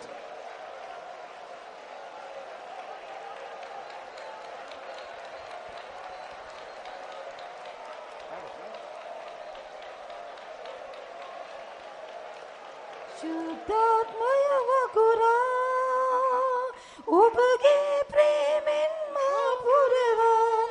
शुद्धात्मय वगुरा ඔබගේ ප්‍රේමෙන් මා පුරවන්. ආලේපයදන් වඩින වෙලේ දේව බලයෙන් මා පිරෙන වෙලේ ප්‍රීතියයි Hallelujah, amen. ප්‍රීතියයි පිරෙන අද ගැඹුරේ शुद्धात्मय वगुरा ඔබගේ ප්‍රේමෙන් මා පුරවන්. शुद्धात्मय वगुरा ඔබගේ ප්‍රේමෙන් මා පුරවන්. ආලේපයදන් වඩින වෙලේ දේව බලයෙන් මා පිරෙන වෙලේ ප්‍රීතියයි පිරේ හද ගැඹුරේ. ප්‍රීතියයි පිරේ හද ගැඹුරේ शुद्धात्मय वगुरा ඔබගේ ප්‍රේමෙන් මා පුරවන්. शुद्धात्मय वगुरा ඔබගේ ප්‍රේමෙන් මා පුරවන්. शुद्धात्मय वगुरा ඔබගේ ප්‍රේමෙන් මා පුරවන්. शुद्धात्मय वगुरा ඔබගේ ප්‍රේමෙන් මා පුරවන්. शुद्धात्मय वगुरा ඔබගේ ප්‍රේමෙන් මා පුරවන්. Amen. Hallelujah. Hallelujah. Hallelujah. Hallelujah. Amen. Amen. Hallelujah. நம்ம யாவரும் கர்த்தரை ஸ்தோத்திரம் අප பண்ணுவோம். සියලු දෙනා උන්වහන්සේට ස්තුති Let's කරමු. all praise God. சோதரம் சோதரம் சோதரம் சோதரம் சோதரம் சோதரம் சோதரம். ஆராதனை முற்றிலுமாக தேவன் பொறுப்பெடுத்து ஆசீர்வதித்தபடியினால் ஸ்தோத்திரம் රැසීම பண்ணுவோம். සහ මුලින්ම බාරගෙන උන්වහන්සේ ආශිර්වාද කළ බැවින් ස්තුති කරමු. The Lord undertook the whole service and He blessed it. Therefore, let's praise Him. சோதரம் சோதரம் சோதரம் சோதரம் சோதரம் சோதரம் சோதரம்.